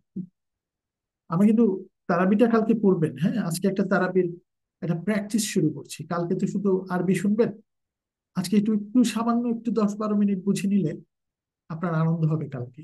আহা, বা কালকে যখন কোরআনটা শুরু করবেন, বাকারায় যাবেন, ফাতিহা, আরে আমরা তো কালকে রাতে এগুলো আলাপ করেছি, আমি তো বুঝতে পারছি এখন, আরবিতে পড়লেও বুঝতে পারবো। যে আলিফ লাম মিম, আল্লাহ জানেন শুধু এই শব্দগুলো, একে বলে হরফে মুকাত্তার, যেটা দিয়ে শুরু হয়। মানে এই কিতাবে কোনো সন্দেহ নাই, আল্লাহ সচেতনদের পথ প্রদর্শন, যারা ভালো পথে থাকবে, অন্যায় থেকে রমজ করবে, সিয়াম করবে। আল্লাহ সচেতনরা ওই যে গায়েবে বিশ্বাস করে যে আল্লাহ আছেন, এই মানুষের সীমাবদ্ধ জ্ঞানে পরেও আল্লাহতে বিশ্বাস, এবং সালাত কায়েম করে, এস্টাবলিশ কানেক্টিভিটি, এস্টাবলিশ প্রেয়ার, আল্লাহর সাথে সংযোগ স্থাপন করে, এবং প্রাপ্য রিজিক থেকে অন্যের জন্য ব্যয় করে। মানে যে রিজিক আল্লাহ তাআলা দিয়েছেন, মানে কি, যে রিজিক আমরা সৎ পথে যে কাজ করে আর্ন করছি, কেউ ঘুষ দিল, কেউ দুর্নীতি করলো, আমি জিনিসের দাম বাড়ায় প্রফিট করলাম, এইটা আল্লাহ রিজিক হিসেবে ধরবেন না। আল্লাহ বলছেন তুমি দেখিও না মানুষকে, তোমার কোরবানি দেওয়ারও দরকার নেই, কিছুই দরকার নেই। সৎ পথে রোজগার করে তোমার প্রয়োজন মিটিয়ে যতটুক ততটুক দান করো। 119 নম্বর আয়াত, তোমার প্রয়োজনের অতিরিক্ত, সূরা বাকারা, এখানে আসবে, এই তারাবিতেই আসবে। তাই এই যে সালাত কায়েম করলাম, প্রাকৃতিক রিজিক থেকে ব্যয় করলাম, নিজের জন্য এবং অন্যের জন্য দানও করো, এবং নিজে একটা ছেলে মেয়েকে চালানোর ক্ষেত্রে, নিজের খাওয়ার ক্ষেত্রে, একটা জামা কাপড় কেনার ক্ষেত্রে, সবকিছু সৎ রিজিক থেকে করতে হবে। যত সমাজে দেখানোর দরকার নাই আই এম সামওয়ান, আল্লাহর কাছে দেখান যে আমি সামওয়ান, তোমার রিজিক থেকে ব্যয় করছি। তাই প্রতিপালকের নির্দেশিত পথে তারাই চলছে যারা অতীতের যে ধর্মগ্রন্থগুলো এসেছে একেবারে প্রথম থেকে এই পর্যন্ত, তাওরাত, ইনজিল, সব কটাকে তারা বিশ্বাস করে। চিন্তা করেন, এইরকম লিবারেল যুক্তি কয়জনের, সব কটাকে বিশ্বাস করে, সব কটাকে সম্মান করে, সেগুলো আলো ছিল। এটা অন্য কোনো কেউ বলবে না, এই ধর্মে, এই কোরআনে এটা বলা হচ্ছে। তারাই তাদের প্রতিপালকের এবং আখিরাতের জবাবদিহিতা যারা বিশ্বাস করে, আখিরাত আছে, এদিন গিয়ে আমাকে একটা জবাব দিতে হবে আল্লাহর কাছে, এই জন্য ভালো কাজগুলো করছি, আমি এই সিয়াম করছি, বিরত থাকছি অন্যায় থেকে, রমজ করছি, জ্বালিয়ে পুড়িয়ে শেষ করে দিচ্ছি আমার সমস্ত ভুল। তাই আল্লাহর কাছে প্রতিপালকের নির্দেশিত পথের অনুসারী এবং তারা সফল কাম, তারাই কিন্তু এই সফল কাম হবে। এরপরে দেখেন 6 এবং 7 নম্বর আয়াত বলছে, যারা অস্বীকারী কাফের তাদেরকে মোহর মেরে দিয়েছে। কিছু কিছু মানুষ দেখবেন আর বুঝবেই না কোরআন, আর বিধানই বুঝবে না, তারা অন্য কোনো কিছুকে ধর্ম মনে করে, এবং এটা থেকে শিখবেও না, সৎ পথেও যাবে না, অন্যায় থেকেও বিরত হবে। শিখিয়ে দিয়েছে পূর্বপুরুষরা, এটাই চলতে থাকবে। কোরআনে বারবার আসছে, তোমরা পূর্বপুরুষের শিখিয়ে দিয়েছে বলে তুমি ওখানে স্টিক করে থাকলা, নিজের জ্ঞান বুদ্ধি প্রয়োগ করলে না, উলুল আলবাব হলে না, একজন জ্ঞানী মানুষ হলে না, চিন্তা করলে না। তা আমরা চিন্তা করবো। কিছু কিছু মানুষের মোহর মারা থাকবে, 6-7 নম্বর। এরপরে 8 থেকে 20 নম্বর আয়াতে মুনাফিকদের কথা বলা হচ্ছে। হ্যাঁ, মুনাফিক হলো কারা?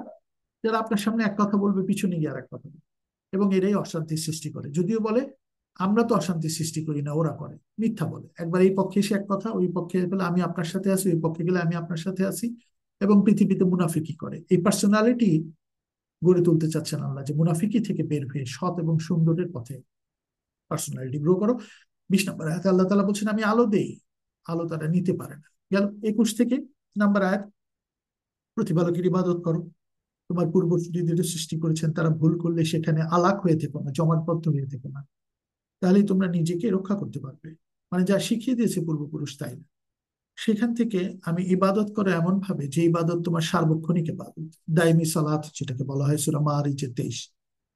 প্রতিটা স্টেপে আমি যেন অন্যায় না করি, সওম করি, বিরত থাকি অন্যায়, এই যে সিয়াম করি, এখান থেকে তুমি বেরিয়ে আসো। আল্লাহ জমিনকে তোমাদের জন্য বিছানা করেছেন, যাও তুমি জীবিকা অর্জন করো, পরিশ্রম করো, বসে থেকো না। আকাশকে করেছেন একটা, মানে আকাশ দেয়ার একটা মা, জায়গা, আকাশে বৃষ্টি দিচ্ছে, কত কিছু আমাদেরকে দিয়ে ইচ্ছা দোয়া করেছেন। তোমাদের জীবিকার জন্য তিনি মেঘমালা থেকে বাণী বর্ষণ করেন, ফলমূল উৎপাদন করেন। আমরা একটু চিন্তা যেন করি, আকাশ দিয়েছে, নিগিডে আসে, ফল উৎপাদন হয়, আমাদের জীবনটা এরকম। 23 থেকে 24 নম্বর আয়াত আল্লাহ ধাপে ধাপে কোরআন নাজিল করেছেন, আল্লাহ চ্যালেঞ্জ দিচ্ছেন, একটি মাত্র সূরা আনো, এরকম 10টা আয়াত আছে কোরআনে, আরো বেশি বোধ হয়। তোমাদের যার যা সাহায্যকারী লাগে নিয়ে আসো না। তুমি পারবে আমাকে চ্যালেঞ্জ করতে এই কোরআনের মতো একটা কোরআন আনতে? আসলে পারা যাবে না। পৃথিবীর যত গ্রন্থ পড়েন শেষ পর্যন্ত, আমি নিজেও সমস্ত ফিলোসফিক্যাল গ্রন্থ পড়েছি, ইতিহাস, অ্যানথ্রোপোলজি, সব পড়ার পরে আমি দেখছি সাহিত্য, এই কোরআনের মধ্যে যা আছে অন্য কোথাও তা নাই। ওগুলো এখানে আছে, এখানে ঢুকানো আছে, ভালো জিনিস সবকিছু এখানে আছে। বাট এটাকে পড়তে মনে হবে এটা কি যাচ্ছে। দেখেন, আমি এতক্ষণ পর্যন্ত আপনাদের 24 নম্বর আয়াতে নিয়ে চলে এসেছি, তারাবির, সময় লাগছে না। এই যে একটি মাত্র সূরা আনো, পারবে? চ্যালেঞ্জ করো তো, সাহায্যকারীদের ডাকো, যাকে ইচ্ছা ডাকো, পারবে? সত্যবাদী হও তাহলে একটি সূরা এনে দেখাও, যদি পারো। কখনোই পারবে না, আল্লাহ বলছে কখনোই পারবে না। তা আমরা কোরআনটাকে এভাবে বিশ্বাস করি। এরপরে 25 নম্বর আয়াত, আমি বারবার আপনাদের বলছি, যারা এখন শুনছেন একটু সচেতন ভাবে শুনেন। সূরা বাকারায় যখন কালকে তারাবিতে আপনারা পড়বেন বা কোরআন তেলাওয়াত শুরু করবেন, 25 নম্বর আয়াতে আল্লাহ তাআলা বলছেন নবীকে, যারা বিশ্বাসী ও সৎকর্মশীল তাদের সুসংবাদ দাও। শুধুমাত্র বিশ্বাসী হন সৃষ্টিকর্তার এই বিধানের উপর, সৃষ্টিকর্তার উপর, গায়েবের উপর, এবং সৎকর্ম করেন, তাহলেই তোমাদের মুক্তি। আল্লাহ তাআলা সূরা মুলক 67 নম্বর সূরার 2 নম্বর আয়াতে বলছেন, আমি মৃত্যু এবং জীবন সৃষ্টি করেছি মানুষকে দেখবার জন্য, সৎকর্মীকে অগ্রগামী। চমৎকার! এই সৎকর্ম করেন, আর কিছুই দরকার নেই। তারপরে 26 নম্বর আয়াতে বলছে, মশার মতো একটা ছোট্ট উদাহরণ দিচ্ছে আল্লাহ, কিন্তু ছোট অনেক উদাহরণ দেন। মৌমাছি, নাহল সূরা 16, এরকম প্রচুর উদাহরণ আছে। তারা বলতে এই ছোট ছোট উদাহরণ কোরআন দিচ্ছে কেন? এটার ভিতরে অনেক গভীর বিষয় কাজ করে। মশার যে অ্যানালিসিস আছে বা মৌমাছির যে অ্যানালিসিস আছে সাইন্টিফিক, আমার কাছে অন্য সময় আপনারা জেনে নিন, আমি এগুলি রিসার্চ করে বের করেছি। এই যে ছোট ছোট উদাহরণ দেন, ওরা প্রশ্ন করতো। আল্লাহ বলছেন ছোট উদাহরণের মধ্যে অনেক কিছু আছে, তোমরা যদি এটা বিশ্বাস করো, বুঝতে পারো, তাহলে অনেক কিছু পাবে।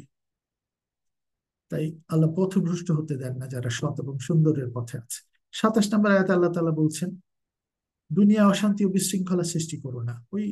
তারাই ক্ষতিগ্রস্ত কিন্তু, যারা দুনিয়ায় বিশৃঙ্খলা সৃষ্টি করে। 28 নম্বর আয়াতে বলছেন, তোমরা নিষ্প্রাণ ছিলে, দেহ দিলাম, প্রাণ দিলাম। একবার চিন্তা করো, ওই যে সূরা দহর 76 নম্বর সূরা ইনসান 1 নম্বর আয়াতে আল্লাহ তাআলা বলেন না, কাল প্রবাহে মানুষের উপর তো এমন এক সময় এসেছিল, সে উল্লেখযোগ্য কিছুই ছিলাম না, আমরা আজকে এসেছি। দেখো, একটু চিন্তা করে আমি কত রহমত দিলাম, পরিবার দিলাম, সন্তান দিলাম, তোমাদের আশেপাশে কত চমৎকার নিয়ামত দিলাম। এনজয় করো সততার পথে। আল্লাহ বলছেন, তোমরা ভালো জিনিসকে, তোমরা কল্যাণময় জিনিসকে তোমরা এনজয় করো। সূরা মাইদার 4-5 নম্বর আয়াত, সূরা আরাফের 32 নম্বর আয়াত, এগুলিতে খুঁজে পাবে না। তাই তোমরা চিন্তা করো, নিষ্প্রাণ ছিলে, প্রাণ দিলেন, একদিন প্রাণ হরণ করব, আবার পুনরুত্থিত করব, আমার কাছে ফিরে আসবে, জবাব দিতে হবে। সিয়াম করেছিলে কি? ওই শুধু না খেয়ে কিছু ঘন্টা কাটিয়েছো, বিরাট এক ইফতার করেছো, সেহরি করেছো, ওটা না। আরবিতে তেলাওয়াত করেছো, বুঝুনি। তারাবি পড়েছো, বুঝুনি। না বুঝলে পালনই তো করবে না। যারা ভুল করছে, আজকে জিনিসপত্রের দাম বাড়াচ্ছে, কিন্তু তারাবির সময় তারাবি, একেবারে আজান দিলেই নামাজ, ওই তেলাওয়াত শেষ, একবারের জায়গায় 3বার খতম, ওইটা না। বুঝে পালন করেছো কিনা সিয়াম? বিরত থেকেছো কি? অন্যায়গুলো তো জানতেই পারোনি কোরআন থেকে, বিরত কোথায় থাকবে তুমি? এই জায়গাটা বুঝতে হবে। তাআলা বলছেন তার কাছেই ফিরে যাবে, তাকে বিচার। এই ব্যাপারটা মনে রাখবো। 29 নম্বরে আসছে, জমিনের সবকিছু সৃষ্টি করেছেন, আকাশ মন্ডলী সৃষ্টি করেছেন। এগুলি সাইন্টিফিক আয়াত, আমরা 190 থেকে 164 নম্বর আয়াতে সূরা বাকারায় দেখবো, যে চিন্তা করো বাতাস প্রবাহ নিয়ে, এগুলি আমরা আসছি। তারপরে 30 থেকে 39 নম্বর একটু মনে রেখেন, আদম আলাইহিস সালাম কি বলে, আমি প্রতিনিধি সৃষ্টি করবো। এই যে আমরা মানুষ প্রতিনিধি, আল্লাহকে রিপ্রেজেন্ট করবো, সৎ এবং সততার একটা উদাহরণ দিব ওখানে। ওই যে ইবলিস, সে বললো, চ্যালেঞ্জ করে বসলো যে তুমি একে নিয়ে ইয়ে করবা কেন? তখন আল্লাহ বললো, আমি জ্ঞান শিখিয়েছি আদমকে। সমস্ত ফেরেশতারা মেনে নিল জ্ঞান। আমরা তো জানি না এই জ্ঞান। হ্যাঁ, ও জানে। একজন মানলো না, সে বের হয়ে গেল। আদম আলাইহিস সালাম এবং তার স্ত্রীকে, মা হাওয়া, তাকে ওখানে দিলেন, কিন্তু তারা একটা জিনিস নিষিদ্ধ ছিল, ওই নিষিদ্ধ জায়গাতে যাওয়াতে শয়তানের বা ইবলিসের প্রয়োজনে আমরাও যাই, এখান থেকে প্রোটেকশন আমাদের নিতে হবে, শিক্ষাটা আসে। তারা নেমে নেমে গেলেন নিচে। তারা আবার সূরা আরাফে 23 নম্বর, 7 নম্বর সূরা 23 নম্বর আয়াতে মাফ চাচ্ছেন, রব্বানা যালামনা আনফুসানা ওয়া ইল্লাম তাগফির লানা ওয়া তারহামনা লানাকুনান্না মিনাল খাসিরিন। আমরা ভুল করে ফেলেছি আল্লাহ, তুমি ক্ষমা না করলে কে ক্ষমা করবে? আমাদেরও তাই চাইতে হবে, এবং চাওয়াটা রিপিটেশন যেন না হয়। ওনাদের আর রিপিটেশন হয়নি। তা আল্লাহ তাআলা এখানে বলে দিচ্ছেন, তোমরা অনুশোচনা করো, তওবা করো, আল্লাহ ক্ষমা করেন। তোমাদেরকে আমি চান্স দিলাম, তোমাদের মঙ্গলের জন্য অবশ্যই আমি যুগে যুগে কালে কালে সত্য পথের দিক নির্দেশনা প্রেরণ করব। এই দিক নির্দেশনা অর্থাৎ নৈতিক বিধিবিধান, এই দিক নির্দেশনা যেটা আমাদের বুঝতে হবে, কোরআন এখন এখন হলো কোরআন, অতীত থেকে উনি দিয়ে এসছেন, আদম আলাইহিস সালাম থেকে নিয়ে, তার আগে থেকে। এই দিক নির্দেশনা যারা ফলো করবে, তাদের কোনো ভয় বা দুঃখ থাকবে না। এই সত্য পথের নৈতিক বিধিবিধানকে প্রত্যাখ্যান করবে যারা, তারা ওই জাহান্নাম বা শাস্তি পাবে। দেখেন, শেষ হয়ে গেল আমাদের 4টা রুকু। 5 নম্বর রুকু 40 নম্বর আয়াত থেকে শুরু হচ্ছে। ওই যে বনি ইসরাইল, বনি ইসরাইল মানে ইয়াকুব আলাইহিস সালামের যে সন্তানদের, তাদেরকে বলে বনি ইসরাইল। ঠিক আছে? তো তারা এই যে তাদের যে বংশধর, তাদেরকে বলা হচ্ছে নিয়ামত অনেক দিয়েছে, তাদের মাঝখানে বেশি নবী এসছে, তাদেরকে অনেক ধরনের মান্না সালাহ দেওয়া হয়েছে, এই সূরাতে আসবে। অনেক ধরনের ইয়ে করার পরও তারা আসলে আল্লাহর প্রতি সেই কৃতজ্ঞতা প্রকাশ করেনি। এইখানে আল্লাহ তাআলা বলে দিচ্ছেন 40 থেকে 41, তোমাদের কাছে যে কিতাব রয়েছে ওই যে তাওরাত বা ইনজিল, তার সত্যায়ন হিসেবে এই কিতাব নাজিল করছে কোরআন। তোমরা এর প্রত্যাখ্যানকারী হও না এবং ক্ষুদ্র লাভের জন্য আমার আয়াত বিক্রি করো না। কোরআনের আয়াত বিক্রি করে লাভবান হওয়ার চেষ্টা করো না, যে ব্যবসাটা অনেকেই আমরা করে থাকি। এটা ঠিক না, এটা আর্নিং সোর্স না, এটা মানুষের জীবন বিধান। যাকে পৌঁছাবে তাকে সৎ এবং সুন্দরভাবে পৌঁছে দিও। আর 43 নম্বর আয়াতে বলছেন, যারা সালাত কায়েম করে, এস্টাবলিশ কানেক্টিভিটি উইথ সৃষ্টিকর্তা, এবং আমরা যারা এই ধর্মটাকে অ্যাকসেপ্ট করেছি, আমরা 5 বার গিয়ে জবাবদিহিতা করছি এবং আল্লাহর সাথে বলছি যে আমি ভুল করব না। এক সালাত থেকে আরেক সালাতে গিয়ে যেন আবারও বলি যে আমি আগের সালাতে বলেছিলাম, এখন যেন ভুল না করি, ভুল করিনি। আল্লাহ এই কনফিডেন্স নিয়ে আমরা, এবং অন্যের কল্যাণে নিজের কল্যাণে ব্যয় করে সব রিজিক থেকে। এই প্রার্থনাকারীদের সাথে প্রার্থনায় অবনত হয়। যারা প্রার্থনা, মানে কি, আমি সার্বক্ষণিক যে ভালো মানুষগুলো পৃথিবীতে ভালো কাজ করে যাচ্ছে তাদের সাথে সঙ্গ হয়। ওই যে সূরা ফাতিহা প্রথম বলে দিল, ভালো লোকের সাথে সঙ্গ হও, খারাপ লোকের পথে যেও না। আমি কিন্তু তারাবির ব্যাপারটা বলছি, আপনারা একটু শুনে নিলে কালকে আপনাদের দাঁড়াবেন, আপনার কাছে ইজি হয়ে যাবে যে এগুলি কিন্তু কালকে বলবে। আপনারাও আরবিতে যখন কোরআন করবেন এগুলি আসবে। 203 নম্বর আয়াত পর্যন্ত প্রথম তারাবি কালকে। তো এই যে আল্লাহ বলছেন সবর, তো আল্লাহ বলছেন যে এই চমৎকার আয়াত 43 নম্বর আয়াত, সালাত কায়েম করে প্রার্থনায় অবনত হও যারা ভালো মানুষ তাদের সাথে। শুধু এই নামাজের প্রার্থনা, ওখানে তো সমস্ত মানুষই যাবে। জীবনের প্রতিটা ক্ষেত্রে আমি যেন ইবাদতে, আমার ইবাদত আমার সৎ কাজ, মানুষকে না ঠকানো, নিজে সৎ পথে আর্ন করা, আমার সাংসারিক দায়িত্ব পালন করা, জীবনের পৃথিবীর সমস্ত দায়িত্ব পালন, আমার প্রফেশনাল দায়িত্ব সৎভাবে পালন করা, সবকটাই হলো ইবাদত। এটা আল্লাহর কাছে জবাবদিহিতা করতে হবে। সিয়াম, বিরত থাকবো অন্যায় থেকে, এই প্রত্যেকটা ইবাদতের ক্ষেত্রে। আল্লাহ তাআলা বলছেন, তোমরা অন্যকে সৎ কাজ করতে বলো, কোরআন পড়েন ভাই, নামাজ পড়েন ভাই, এ করেন ভাই, তারাবি পড়েন ভাই, রোজা রাখেন ভাই, হজ করেন ভাই, জাকাত দেন ভাই, আর নিজেরা অসৎ কাজ করো। কি চমৎকার আয়াত 44 নম্বর। তোমরা অন্যকে সৎ কাজ করতে বলো আর নিজেরা তা পালন করতে ভুলে যাও, অথচ তোমরা আল্লাহর কিতাব পাঠ করো। হ্যাঁ, কিছু বুঝলে না? তোমরা কি তোমাদের সহজাত বিচার বুদ্ধিও প্রয়োগ করবে না? তোমরা কি কমন সেন্স কোনোদিন আর প্রয়োগ করবে না? বুঝতে বলেছি যে, তাহলে তো অন্যকে এক কথা বলবা, হিপোক্রেট হয়ে যাচ্ছে, এই মুনাফিক। সূরা বাকারার ওইটার মধ্যে। তাই আল্লাহ তাআলা 45 থেকে 46 বলছেন, সবর, ধৈর্য এবং সালাতের মাধ্যমে সাহায্য প্রার্থনা করো। আমার সাথে কানেক্টেড হয়ে ধৈর্য ধরে এই প্রার্থনা করো। নিশ্চয়ই বিনয় বনরতা ছাড়া, মানে যেটা বিনয় প্রকাশ করতে হলে এই কোরআনটা জানতে, এবং এরা ছাড়া অন্যের জন্য নামাজ, আসলে সালাত কঠিন কাজ, আল্লাহর সাথে সংযোগ স্থাপন করাটা কঠিন কাজ। তাই যারা বিশ্বাস করে জবাবদিহিতা, তাদের মহান প্রতিপালকের মুখোমুখি হতে হবে। মনে রাখবো, মুখোমুখি হয়ে জবাব দিতে হবে। এরপর 47 বনি ইসরায়েলের যাদেরকে নিয়ামত দিয়েছিল তার কথা আসছে। 49 থেকে 52 পর্যন্ত আসছে, 50 পর্যন্ত ফেরাউনের কথা। ফেরাউনকে ডুবিয়ে দিয়েছিল, ফেরাউন শেষ মুহূর্তে ক্ষমা চেয়েছিল, পায়নি। এটা আমরা সূরা 10 নম্বর সূরা 92 পাবো। আর এখানে 49-50 ফেরাউন শাস্তি পেল, যত বড় ক্ষমতাবান হোক শাস্তি পেল। 51-52 আল্লাহ তাআলা বলছেন 40 দিন মুসার জন্য নির্ধারণ করেছিলেন তুর পাহাড়, ওখানে ওই যে আনতে গেছিল 10 কমান্ডমেন্টস, আল্লাহর কমান্ডমেন্টস। তখন হারুন আলাইহিস সালামকে দায়িত্ব দিয়ে গেছিলেন, বড় ভাইকে। দায়িত্বটা সামেরি নামে একটা লোক কনফিউজ করে নষ্ট করেছিলেন এবং শিরকে চলে গেছিলেন একটা গরু গাভী নিয়ে। এই কথাগুলো আবার একটু পরেই চলে আসছে এই এই আয়াতে, 51-52 নম্বর আয়াত। ওই 40 দিনের সময় বাছুরকে উপাস্য হিসেবে গ্রহণ করে বসে। বাছুর তো উপাস্য হতে পারে না, আমার শ্রেষ্ঠ কিছু না। ওনারা একটা গরু বানায়, স্বর্ণ জোগাড় করে, এগুলো দিয়ে সম্পদের আহরণ করে একটা গরু বানায়। এইটা হবে না। এই বাকারার নাম আসছে এই 51-52 নম্বর আয়াতে, যখন বাছুর আসছে, এটা আর পরে আসবে গাভী, এই হিসেবে বাকারা। কোরআনের নামগুলো সিলেক্ট করে একটা জাস্ট একটা ওয়ার্ড চয়েস করে, এটা কিন্তু পরে এসেছে, মানে ওই যে মারা যাওয়ার পরে সূরাগুলোর নামকরণ করা হয়েছে। তাই সীমা লঙ্ঘন করো না শিরক করে। শিরক, নিজের উপরে আস্থা রাখো, আল্লাহর দেখানো বিধান অনুযায়ী চলো এবং আল্লাহর উপরে পুরোপুরি সমর্পণ করে সৎ কাজ করো। নবী রাসূলরা এই কাজ তোমাদের দেখিয়ে গেছেন। এতটুকু পার্সোনালিটি গ্রো করো, magnanimous personality. Don't afraid of any, don't be afraid of any. 53 নম্বর, এই মূসাকে সত্য মিথ্যার মানদণ্ডের উপর তাওরাত দিলাম। তাওরাত তো সত্য, ওই এটা বলে ফোরকান, সত্য মিথ্যার মানদণ্ড। বাছুরকে উপাস্য রূপে গ্রহণ করা, কলুষিত অন্তরকে পরিশুদ্ধ করো, শিরক থেকে বের হও। 55 নম্বর আয়াত, মূসা, তোমরা বলেছিলে মূসা আমরা আল্লাহকে সরাসরি না দেখা পর্যন্ত কিছু মানুষ বলেছিল, এদেরকে একটা শাস্তি দেওয়া হয়েছিল, অকস্মাৎ বজ্রপাত। আল্লাহকে দেখার দরকার নাই, বিধান দেখো, বিধান দেখে পালন করতে পারলে আল্লাহকে খুঁজে পাবে। তারপরে 57 নম্বরে, এই যে মেঘের ছায়া, মালনা, সালোয়া, এই বনি ইসরায়েলকে দেওয়া হয়েছিল, তারা এটা অকৃতজ্ঞ হলো। 61 নম্বর আয়াতেই আসে, তারা ক্লান্ত হয়ে গেল এক খাবার খেতে খেতে। আমরা সংযম প্রদর্শন করতে পারি না, আমাদেরকে প্রতিদিন ডিফারেন্ট এই খাদ্য দ্রব্য লাগবে, এই লাগবে, লাক্সারি লাগবে, নাহলে হয় না। এটা শিখাচ্ছেন সংযম।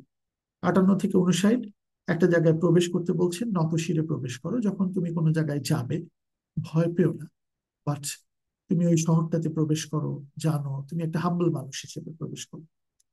তারপরে আসেন 60 নম্বর আয়াতে 7 নম্বর রুকুতে, স্মরণ করো মুসা সম্প্রদায়ের জন্য পানি প্রার্থনা করলো, 12টি ঝর্ণাধারা দিলেন বিভিন্ন জায়গায় আল্লাহ তাআলা।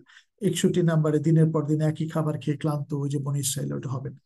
62 নম্বর আয়াতটা 8 নম্বর রুকুতে আমরা মনে রাখি, নিশ্চয়ই মুসলমান, ইহুদি, খ্রিস্টান ও সাবেইদের মধ্যে যারা আল্লাহ ও মহাবিচার দিবসে বিশ্বাস করে এবং সৎকর্ম করে, তাদের সবার জন্যই প্রতিপালকের কাছে পুরস্কার রয়েছে। আল্লাহ ইচ্ছে করলে যে কাউকে ক্ষমা করতে পারেন, সাবজেক্ট টু আল্লাহর উপরে সমর্পণ করলো কিনা, একক সৃষ্টিকর্তাকে মেনে সৎ কাজ করলো কিনা, সাবজেক্ট টু এগুলি আল্লাহ জানেন। কাকে কি বিচার করবেন সূরা ইমরানের 129 নম্বর আয়াতে গিয়ে আমরা পাবো। তারপরে 63 নম্বর থেকে 66 নম্বর, একটা জায়গায় বলছে ধিকৃত বানর হও। শনিবার একটা জিনিস মানা ছিল ইহুদিদের জন্য বা বনী ইসরায়েলের জন্য, এই কাজটা করো না। তারা শনিবারে ওই মাছটা ধরতে যেত।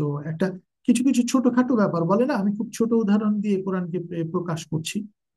এই ছোট উদাহরণ থেকে আমাদের শিখতে হবে, ছোটখাটো কাজও যেন আমরা অন্যায় কাজের পথে আল্লাহর ইনস্ট্রাকশন থেকে বের না হয়ে যায়। এরপরে 67 থেকে আপনার 71 পর্যন্ত ওই গরুর ব্যাপারটা আসে, কোন গরু কি হবে এটা। একটা গরুকে স্যাক্রিফাইস করতে বলছেন আল্লাহ তাআলা। স্যাক্রিফাইস মানে তুমি শিরক থেকে বেরিয়ে আসো, সবচেয়ে বড় কথা। এইভাবে 71 নম্বর আয়াত থেকে শেষ হলো। তারপরে 9 নম্বর রুকু 72, একটা মানুষকে খুন করা হয়েছিল, ওই ব্যাপারে একটা সমাধান দেওয়া হলো। এবং এই ব্যাপারটা আল্লাহ তাআলা যেন খুনের দিকে মানুষ না যায়, আল্লাহ তাআলা 32 নম্বর আয়াত সূরা মাইদায় বলে দিচ্ছেন, একটা মানুষকে খুন করা মানে পৃথিবীর সমস্ত মানুষকে খুন করা। এইগুলি ব্যাপার আমাদেরকে জানতে হবে।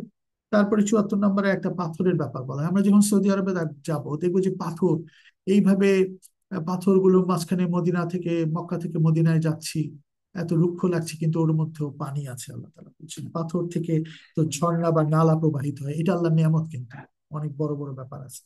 75 থেকে 77 নম্বর আয়াত, এই বিশ্বাসীগণ তোমরা দেখতে পাচ্ছ আল্লাহর বাণী শুনেও ভালো করে বোঝার পরকে বিকৃত করা একটি দলের অভ্যাসে পরিণত হয়েছে।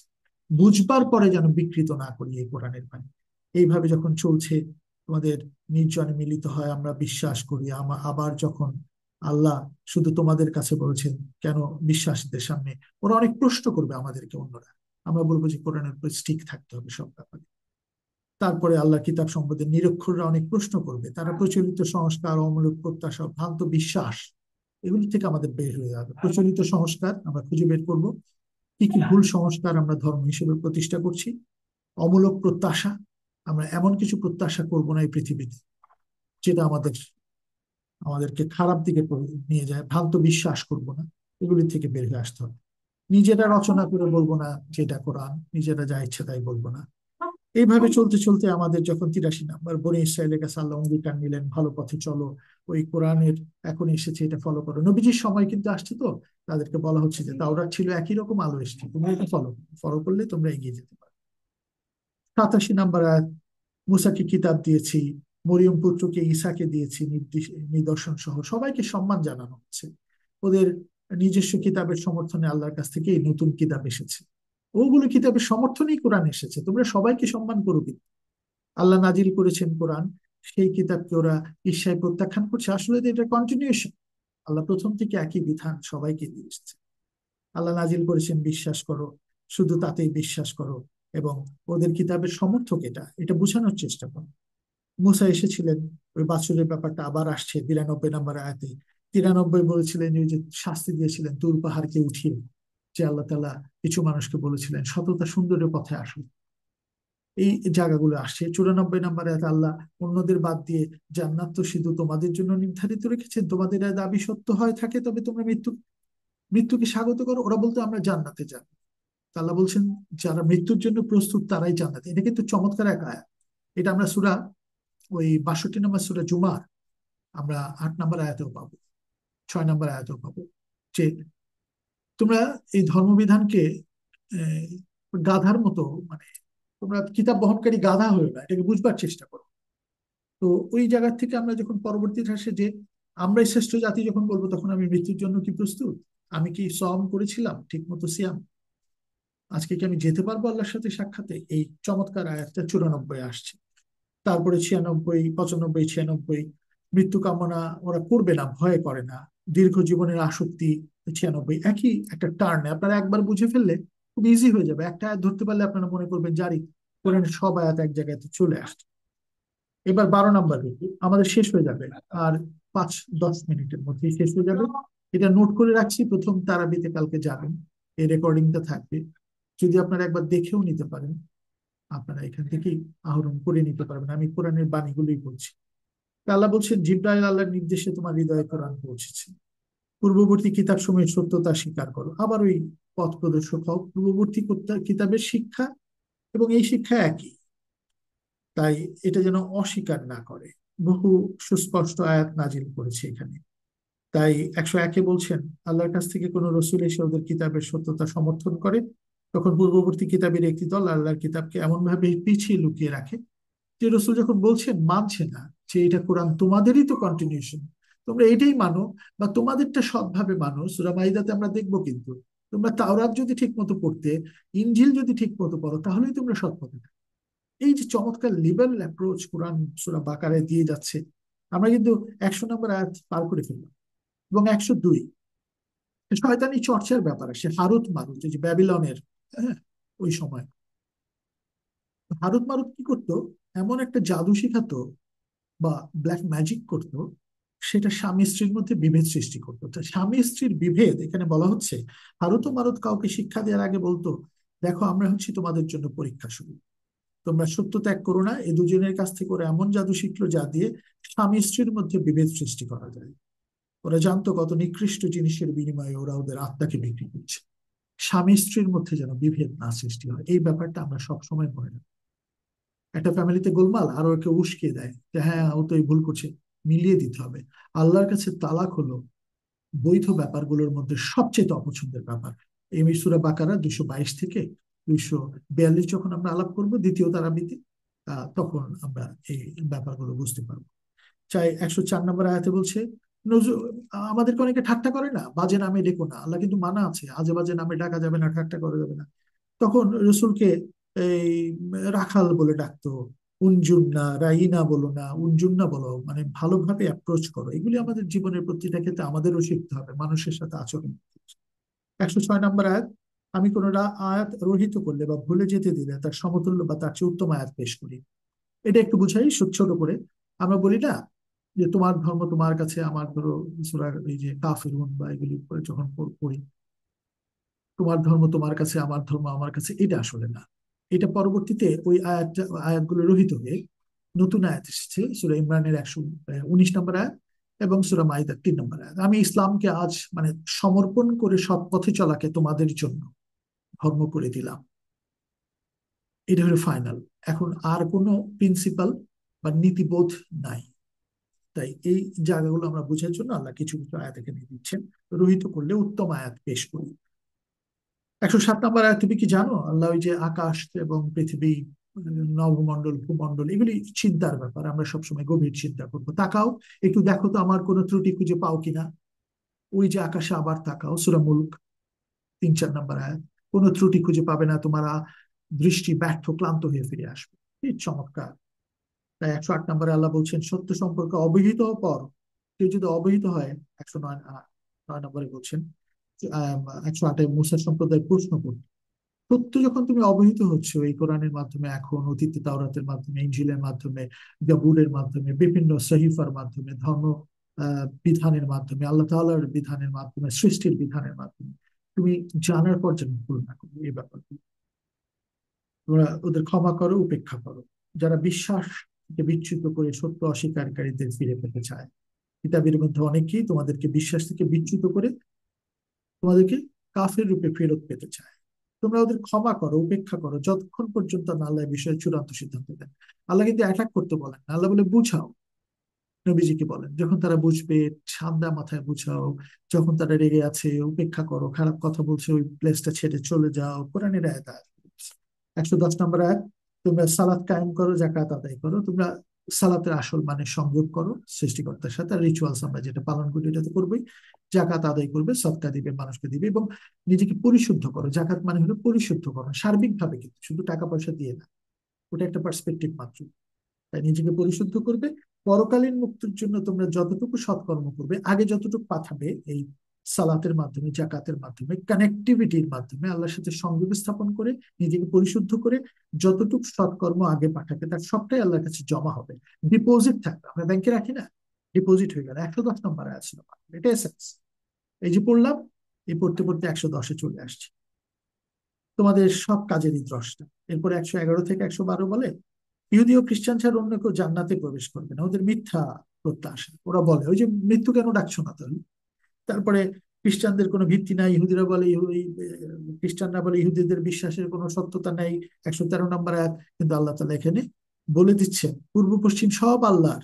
114-তে মসজিদ সমূহ তার নাম স্মরণ করতে বলতে, অথচ মসজিদে বিনয়াবনত চিত্তে প্রবেশ করা উচিত। যেখানে আমরা এই আলাপটা করবো, পৃথিবীর পাঠাতনী আসলে মসজিদ, বিনয়াবনত থাকতে হবে, তারা ছাড়া সালাতে আসলে সত্যিকারের আসতে পারে না। আমরা আগেও আয়াত করেছি। আল্লাহ তাআলা বলছেন 115 নম্বর আয়াতে, পূর্ব পশ্চিম সবই আল্লাহ, তুমি যেদিকেই মুখ করো সেদিকে আল্লাহকে পাবে। আল্লাহ সর্বত্র বিরাজমান এবং সর্বজ্ঞ। এটা 145-এও পাবো, 142-এও পাবো, 177 নম্বর আয়াতেও পাবো আমরা এই সূরা বাকারাতে। এবং 116-তে ওরা আল্লাহ বলে ওরা সন্তান নিয়েছে। আল্লাহ আল্লাহ বলছে যে কিভাবে, আমরা ওই সূরা ইখলাস পড়লে দেখি যে আল্লাহ কোনো সন্তান নেন নাই এবং উনি কোনো কোথা থেকে জন্ম নেন। আল্লাহ মহাকাশ ও পৃথিবীর স্রষ্টা, 117-তে বলা হচ্ছে। 118-তে মূর্খরা বলে আল্লাহর সাথে কথা বলেন না কেন, আমাদের কোনো অলৌকিক নিদর্শন আসে না কেন। আল্লাহ বলছে অলৌকিক নিদর্শন হলো এই কোরআন, পথভ্রষ্টের অন্তর একই রকম। বিশ্বাসী হৃদয়ের সামনে আমার নিদর্শন সমূহ উজ্জ্বল ও সুস্পষ্ট। লাগে না, এটা আমরা সূরা ওই ফুরকানের 7-8 আয়াতেও দেখেছি। সূরা হুদের 12 নম্বর আয়াতে নবীকে প্রশ্ন করছে ওর কাছে কোনো অলৌকিক জিনিস আসে না কেন। আল্লাহ বলছে সে তো নর্মাল একটা মানুষ। 46 নম্বর সূরা আহকাফের 9 বলছে যে আমি জানি না। আল্লাহ নবীজি বলছেন আমি আগের রসুলের মধ্যে আমি জানি না নেক্সট মোমেন্টে তোমার ক্ষেত্রে আমার ক্ষেত্রে কি হতে যাচ্ছে। এই অসাধারণ ভাবে একটা সিম্পলিসিটি, একটা মানুষকে মানুষ যেন ফলো করতে পারে, এই ব্যাপারটা একজন মহামানব আমাদেরকে দিয়ে গেছেন, এই চমৎকার সিম্পলিসিটি। তো একেবারে সরলতা। 119, সত্য সহ সুসংবাদদাতা ও সতর্ককারী হিসেবে এই পাঠিয়েছে। 120-এ বলছেন ইহুদি ও খ্রিস্টানরা কখনোই এই যে সন্তুষ্ট হচ্ছে না, এটা নিয়ে তুমি চিন্তা করো না, উপেক্ষা করো। সত্য জ্ঞান লাভের পর তুমি যদি ওদের ভ্রান্ত ধ্যান ধারণা করো, আমরা সত্য জ্ঞান যখন কোরআনের জ্ঞান লাভ করব তখন যেন আমরা ভুল ধ্যান ধারণাতে না যাই।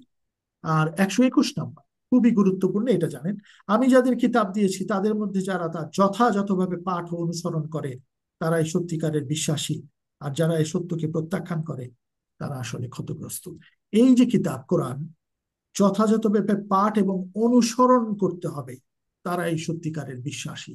আজকে এই রোজার আগে, সিয়ামের আগে, কালকে থেকে সবাই তেলাওয়াত শুরু করবে, তারাবি পড়বে, পরশুদিন থেকে তেলাওয়াত রোজার প্রথম। এই আয়াতটা মনে রাখবেন, 121 নম্বর আয়াত, আমি যাদের কিতাব দিয়েছি তাদের মধ্যে যারা যথাযথভাবে পাঠ ও অনুসরণ করে তারাই সত্যিকারের বিশ্বাসী, অন্য কেউ বিশ্বাসী না। একদম স্পেসিফিক আল্লাহর কাছ থেকে আয়াত, এটা মনে রাখবো আমরা। এই সত্যকে প্রত্যাখ্যান করা যাবে না। এরপরে 15 নম্বর আয়াতে আবার বনি ইসরায়েলদের নিয়ামতের কথা আসছে, ওই সেদিন সম্পর্কে সুপারিশ যেন গৃহীত হবে না। 123-এ বলছেন কাজে লাগবে না, কারো কাছ থেকে সাহায্য পাবে না, এই তোমার আমল নিয়েই তুমি ওখানে উঠবে, আল্লাহ তাআলাই সাহায্য করবেন। আল্লাহ যাকে বলবেন উনি খালি আসবেন কিছু কথা বলার জন্য। 124, ইব্রাহিম আলাইসালামের কথা প্রথমবার। ইব্রাহিম আলাইসালাম আমাদের সত্যিকারের আদর্শ, শিরকের বিরুদ্ধে। ইব্রাহিম তো ইহুদিও ছিল না, খ্রিস্টানও ছিল না, কিছুই ছিল না। আল্লাহ তাআলা বলছেন ইব্রাহিম ছিল আসলে সত্যিকারের সমর্পণকারী এক ব্যক্তি, আল্লাহর বন্ধু, খলিলুল্লাহ। ইব্রাহিমকে বিভিন্ন পরীক্ষা নিয়েছেন, আমাদের জীবনেও পরীক্ষা আসবে। তার বংশোদ্ভূতদের মধ্যে থেকে আল্লাহ নেতা করতে বলেছেন। কাবা ঘরকে মানব জাতির সর্বকালের মিলন কেন্দ্র, নিরাপদ আশ্রয়স্থল করেছিলাম। 125, দেখেন, কাবা একটা সেন্টার পয়েন্ট, পৃথিবীর জিওগ্রাফিক্যাল ডিস্টেন্সের ওইটাই হলো মিডল পয়েন্ট। এটা সায়েন্টিফিক বই থেকে আমি দেখেছি। আমি কাবা ঘরকে মানব জাতির সর্বকালের মিলন কেন্দ্র, নিরাপদ আশ্রয়স্থল করেছিলাম। 125 নম্বরে আসছিল।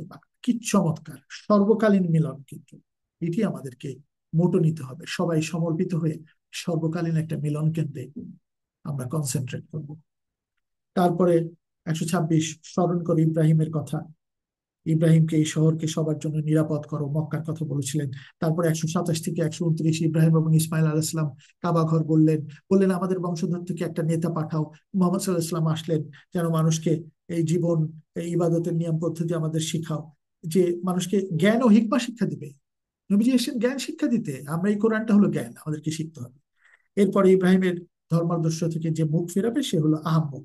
আল্লাহ তার 131, 30, 31 এগুলি বলে ইব্রাহিম ও ইয়াকুবের সন্তানদের নির্দেশ দিচ্ছেন 132, 33-এ, যে তোমরা একমাত্র উপাস্য সৃষ্টিকর্তাকে মানবা, এই সৃষ্টিকর্তার কাছে সমর্পণকারী না হয়ে তোমরা মৃত্যুবরণ করো না। মানে এটাকে বলে মুসলিম হওয়া। সমর্পণ করে সব কাজ করে না করে মরো না।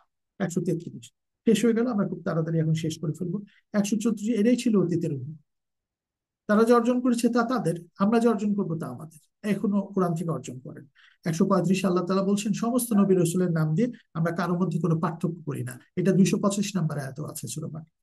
আর 137-এ বলছেন তোমরা তোমাদের মতোই বিশ্বাস করে, তবে নিশ্চয়ই ওরা হেদায়েতের সরল পথ পাবে। ওরা যদি এভাবে বিশ্বাস করে, সমস্ত নবী রাসূল আমরা সমভাবে তাদেরকে রেসপেক্ট করি, সমস্ত গ্রন্থগুলোকে রেসপেক্ট করি। কি চমৎকার বিষয়! এক শিক্ষা যদি আমরা এক তারাবিতে নিতে পারি সত্যিকার, আর কিছুই আসলে লাগে না। তারপরে আল্লাহর রঙে রঙিন হও। আল্লাহর রং কোনটা? এই যে কোরআনের রং, আল্লাহর রং। কোরআনের রঙে নিজেকে যখন রাঙাতে পারবো, সেই রঙে রঙিন হও। তাই ইহুদি ও খ্রিস্টানদের বলো, তোমরা কি আল্লাহকে নিয়ে আমাদের সাথে তর্ক করতে চাও? আমরা তো তর্ক করি না, আমরা তো জানি এই কোরআন তোমাদেরকে রেসপেক্ট করতে বলেছে। তাই তোমরা কি দাবি করো? 140 নম্বর, ইব্রাহিম, ইসমাইল, ইসাক, ইয়াকুব ও তার বংশধররা ইহুদি বা খ্রিস্টান ছিল? তারা আসলে সমর্পিত ছিল, সবাই আসলে মুসলিমই ছিল প্রথম থেকে নিয়ে একেবারে। আমরা মুসলিম শব্দটাকে আরবি বলি, এটাকে বাংলায় করে নেন সমর্পণ করা, সাবমিট করা। যে সাবমিটার সে হলো মুসলিম, আর যে সাবমিশন করে সব কাজ করছে সে ইসলাম ধর্ম পালন করছে। তারা সবাই তাই করেছিল। আলাদাভাবে তারা ইহুদি ছিল, খ্রিস্টান ছিল, অমুক তমুক বলার দরকার নেই, তারা সমর্পিত ছিল। চমৎকার ভাবে আল্লাহ বুঝিয়ে দেন তারা অতীতের উম্মত, তারা ভুল করতে পারে, তোমরা করো না। 141 শেষ। 142, কেবলার কথা আসছে। নবীজি খালি উপর দিকে তাকাতে, একটা কনসেন্ট্রেশন পয়েন্ট তো দরকার। আল্লাহ তখন এই কাবাকে একটা কনসেন্ট্রেশন পয়েন্ট করে দিলেন। আজকে আমরা পৃথিবীর যে কোনায় থাকি, কারো পূর্ব, কারো দক্ষিণ, কারো পশ্চিম, কারো উত্তর, আমরা কনসেন্ট্রেট করছি এক জায়গায়। এই কনসেন্ট্রেশন মেডিটেশনের একটা পার্ট। আমরা ওই কাবা ঘরকে কোনো ইবাদত করি না, আমার কাবার মালিককে ইবাদত করি। এটা করা আল্লাহ তুমি কে বলছেন 143-এ, এই যে আমাদেরকে কেন বলা হয় তোমরা মধ্যপন্থী হও, মানে মধ্যপন্থা অবলম্বন করো, অপচয় করো না এবং কার্পণ্যও করো না, একটা ব্যালেন্স সিস্টেমে চলো, ভালো জিনিস এনজয় করো। কোরআনে বিভিন্ন আয়াতে আল্লাহ তাআলা দিচ্ছেন, আমরা সূরা মাইদা পড়ার সময় এগুলি দেখবো। 143 আল্লাহ বলছেন তোমরা তোমাদের এক মধ্যপন্থী উম্মত হিসেবে প্রতিষ্ঠিত করেছি, যাতে সমগ্র মানব জাতির সামনে তোমাদের জীবন হবে সত্যের উদাহরণ। সমগ্র মানব জাতির সাথে আমাদের সত্যের উদাহরণ হতে হবে, এবং তোমাদের সামনে রসুল হবে সত্যের প্রতীক। 143 নম্বরে আয়াত সূরা বাকারা, মনে রাখবো আমরা। তাই আল্লাহ তাআলা এখানে শেষে বলছেন মানুষের প্রতি আল্লাহ পরম মমতাময়, অতি দয়ালু। দেখেন আমাদের কোরআনটা তারাবিটা শেষ হয়ে যাচ্ছে, একেবারে শেষের দিকে, কতক্ষণ আর লাগছে? আগামীকাল কিন্তু আপনারা প্রায় 2.5 ঘন্টা দাঁড়িয়ে থাকবেন। এইগুলি আপনারা এখন মনে করবেন যে আমি আজকে কি বললাম। এই কোরআনের আয়াতগুলো বলে দিচ্ছি, শেষ হয়ে যাচ্ছে। তাই ওই যে বললাম না, 144-এ বলছে বারবার তাকাচ্ছে আল্লাহ আকাশের দিকে নবীজি, তখন আল্লাহকে সেট করে দিলেন মসজিদুল হারামের দিকে। 145, 47-এ কেবলার অনুসরণ করবে না, শুধু কেবলার মালিকের অনুসারী হও। সত্য জ্ঞান পাওয়ার পর তুমি যদি কোনো খেয়াল খুশি, সত্য জ্ঞান মানে কোরআনের জ্ঞান পাওয়ার পর নবীকেও বলছেন তোমরা অন্য কারো খেয়াল খুশির দিকে যেও না, কিন্তু আমাদের উপরে এটা বর্তাচ্ছে।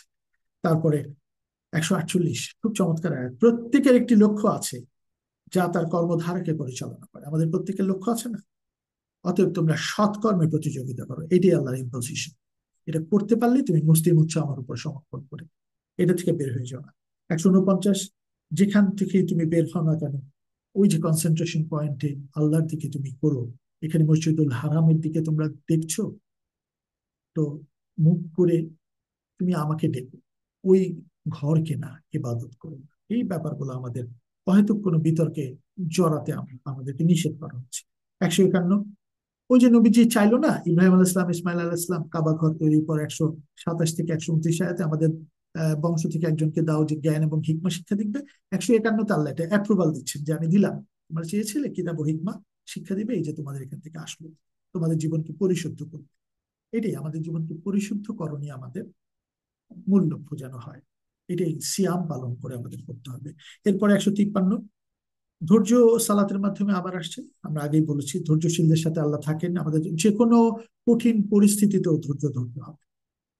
আর যারা আল্লাহর পথে মারাও যায়, নিহত হয়, তাদেরকে মৃত বলো না, প্রকৃতপক্ষে তারা জীবিত। অনেক স্যাক্রিফাইস করেছেন, অনেকে অনেকে প্রচুর স্যাক্রিফাইস করেছেন। এই স্যাক্রিফাইসটা আমাদেরকে মনে রাখতে হবে। এরপরে আমাদের 155 নম্বর আয়াত, এই 55 নম্বর আয়াত কিন্তু ওই যে ইন্না লিল্লাহি ওয়া ইন্না ইলাইহি রাজিউন এখানেই আসবে। 156, 155 কি, আমাদের যদি কোনো ক্ষতি হয়ে যায়, বিরাট ক্ষতি হয়ে যায়, তারপর আমরা বলবো নিশ্চয়ই আমি তোমাদের অনেককে ভয়, ক্ষুধা, জানমাল ও শ্রমের ফল বিনষ্ট করে বিপদ আপদ দিয়ে পরীক্ষা করব, তবে এই বিপদের মধ্যে যারা ধৈর্য ধারণ করে তাদের সুসংবাদ দাও। ধৈর্যশীলরা বিপদে পড়লে বলে আমরা আল্লাহ ইন্না লিল্লাহি ওয়া ইন্না ইলাইহি রাজিউন, তার কাছ থেকে এসেছি, তার কাছেই ফিরে যাব। এদের উপর তাদের প্রতিপালকের অনুগ্রহ বর্ষিত হবে এবং তারা সৎ পথে চলিত পরিচালিত। 155 থেকে 157 কিছু প্রিন্সিপাল আয়াত আছে আমরা বুঝিনি। 158 আছে সাফা মারোয়ার ব্যাপারটা, এখানে আমরা যখন যাই হজ করার জন্য বা উমরা করার জন্য এখানে আমরা যেতে পারি। 159 নম্বর আর মানব জাতির পথ প্রদর্শনের জন্য উজ্জ্বল আদর্শ বিধিবিধান আমি নাজিল করেছি কোরআন, যারা সে সত্যকে গোপন করে রাখে সকল বিচারপন্থী প্রয়োগকারীরাও তাদের উপর লানত কামনা করে। সত্যকে গোপন রাখা যাবে না, আমরা কোরআন জানার পর এটার উপর স্টিক থাকতে হবে, অন্য কিছু বাদ দিয়ে দিতে হবে। তার এরপর 161 নম্বর আয়াতে লানত কিন্তু হবে, মানে সৃষ্টিকর্তার পক্ষ থেকে ফেরেশতা ও সকল সত্যপন্থী মানুষের কাছ থেকে এই লানত আসবে। এই 164 নম্বর আয়াত আমাদের গবেষণা করতে বলছেন আল্লাহ চমৎকার ভাবে। এই যে মহাকাশ ও পৃথিবীর সৃষ্টিতে রাত দিনের আবর্তনে প্রয়োজনীয় সামগ্রী নিয়ে যে জাহাজ যাচ্ছে সমুদ্রে, আকাশ থেকে বর্ষিত পানিতে রুক্ষ জমিনকে আবাদ করা হয়। তোমরা যারা জ্ঞানী, সুনিয়ন্ত্রিত ভ্রমণ চক্রে মেঘমালা, জ্ঞানীদের জন্য অসংখ্য নিদর্শন আছে। তা সত্ত্বেও কিছু মানুষ কাল্পনিক উপাস্যকে ডাকছে। 165 শেষ হয়ে গেল। তারপরে 166 আল্লাহ বলছেন পার্থিব জীবনে চাকচিক্য মহাচ্ছন্ন হয়ে অনুসারীরা যাদের অনুসরণ করছে, অনুসৃতরা যখন তাদের অনুসারীদের দায়িত্ব নিতে অস্বীকার করবে। আমরা খুব খুব মডেল, খুব পাওয়ারফুল লোক, খুব ক্ষমতাবান লোক, তাদেরকে অনুসরণ করছি, ওরাই বোধহয় রোল মডেল, আমরা ওদের অনুসরণ করলে সমাজে আমরা আরো উঠে যেতে পারবো। আসলে তা, তাই বলছেন এইখানে কিন্তু আল্লাহর কাছে ওই দিন তাদেরকে তুমি আর পাবে না। এই প্রিন্সিপালটা তোমরা ভুল প্রিন্সিপালে যাচ্ছ, তোমরা সৃষ্টিকর্তার দেওয়া বিধানে আসো। 167 অনুসরণরা তখন বলবে আমরা চিনি। তারপরে 21 নম্বর রুকুতে 168 থেকে দুনিয়ায় যা কিছু হালাল ও ভালো তা তোমরা আস্বাদন করো। এই যে আমরা বললাম না, যা কিছু ভালো এবং হালাল তা তোমরা আস্বাদন করো। এটা সূরা মাইদাতেও আমরা বলেছি, 4-5 নম্বর আয়াত, সূরা আরাফের 32 নম্বর আয়াত আমরা আগেও আলাপ করেছি। 170 আল্লাহ যে বিধিবিধান নাজিল করেছেন তা অনুসরণ করে। এই কোরআন অনুসরণ করতে হবে, এই জন্য অনুধাবন করতে হবে, বুঝতে হবে। তেলাওয়াত মানে হলো অনুধাবন করা। আমরা যখন তেলাওয়াত করবো এটা যেন অনুধাবন করি, বুঝি, এটি আসলে আসল মানে। তখন ওরা বলে আমরা আমাদের বাপ দাদাদের বিশ্বাস ও রীতিনীতিকে অনুসরণ করবো, তা না। স্টাবলিশ রিলিজিয়ন যা আছে কোরআনের মাধ্যমে যদি তা ঠিক না হয়, তাহলে এই কোরআনের মাধ্যমে বিধিবিধান গুলো পালন করাই আসলে ধর্ম। 171 যারা সত্য অস্বীকার করে তাদের উপমা হচ্ছে এমন প্রাণীর তাকে যে কথাই বলা হোক তারা আসলে শুনবে না, কিছু কিছু বোবা অন্ধ হয়ে গেছে। 172 যদি শুধু আমার ইবাদতটা আমি রিজিক হিসেবে যে ভালো জিনিস তোমাদের দিয়েছি তা থেকে আহর করো, ওই ভালো জিনিসের কথা আবার আসছে 172। আল্লাহ তো তোমাদের জন্য ওই যে কিছু পশু পশু শূকরের মাংস, মৃত রক্ত, এগুলির হারাম হালালের ব্যাপারে বলছেন। একান্ত নিরুপায় অবস্থা হলে বিধান লঙ্ঘন করে কোন রকম অভিপ্রায় ছাড়া শুধু ক্ষুধা নিবৃত্তির জন্য তোমরা এই হারাম থেকে খেলে অসুবিধা নেই। যখন নিজেকে বাঁচানোর প্রশ্ন সেটা 5 নম্বর সূরা মাইদা 3 নম্বর আয়াত আছে। একান্ত নিরুপায়ের জন্য, ক্ষুধা নিবৃত্তির জন্য ওই সময় এক্সাম্পশন আছে। 174 নম্বর আয়াত, কিতাবে যে বিধিবিধান আল্লাহ নাজিল করেছেন তা গোপন করে সামান্য বৈষয়িক স্বার্থের বিনিময়ে তা বিসর্জন দেয়। যারা এই কোরআন কিতাবের এগুলি বিক্রি করে, সামান্য বৈষয়িক স্বার্থের জন্য কিতাব বিক্রি করে, আল্লাহ তাদের সাথে মহাবিচার দিবসে কথা বলবেন না। এর চেয়ে কঠিন আর কি থাকতে পারে? আমাদের সাথে আল্লাহ কথা বলবেন না যারা ভুল করবো। এই কোরআনের মাধ্যমে এটাকে ব্যবসায়িক স্বার্থে ব্যবহার করবো, কথা বলবেন না, ভুল পথে ব্যবহার করবো, আল্লাহ কথা বলবেন না। আল্লাহর সাথে কথা বলার জন্য আমরা নিজেদেরকে রেডি করি। 174 নম্বর আয়াত সূরা বাকারা। 175, সৎ পথের বদলে ভ্রান্ত পথ, ক্ষমা ও অনুগ্রহের বদলে কঠিন আযাব বেছে নিয়েছি যারা এই স্বার্থপর ভাবে কোরআনকে ব্যবহার। তাই আমরা 176, আল্লাহ সত্য বিধান সহ কিতাব নাজিল করেছেন। ওরা নিজেদের চিন্তা ভাবনা খেয়ালকে স্রষ্টার বিধানের উপর স্থান দিয়েছে? না, তোমরা কোরআনকে সবার উপরে স্থান দিবা, এই বিধানকে, এটা মানো। শুধু এটা সম্মান করে লাল কাপড় দিয়ে পেঁচিয়ে সবার উপরে উঠিয়ে রাখলাম, আরবিতে পড়লাম, তারাবি পড়লাম, আরবিতে একটা লাইনও বুঝলাম না, এটা আল্লাহ চাচ্ছেন না। এটা একেবারে আল্লাহর বাণী।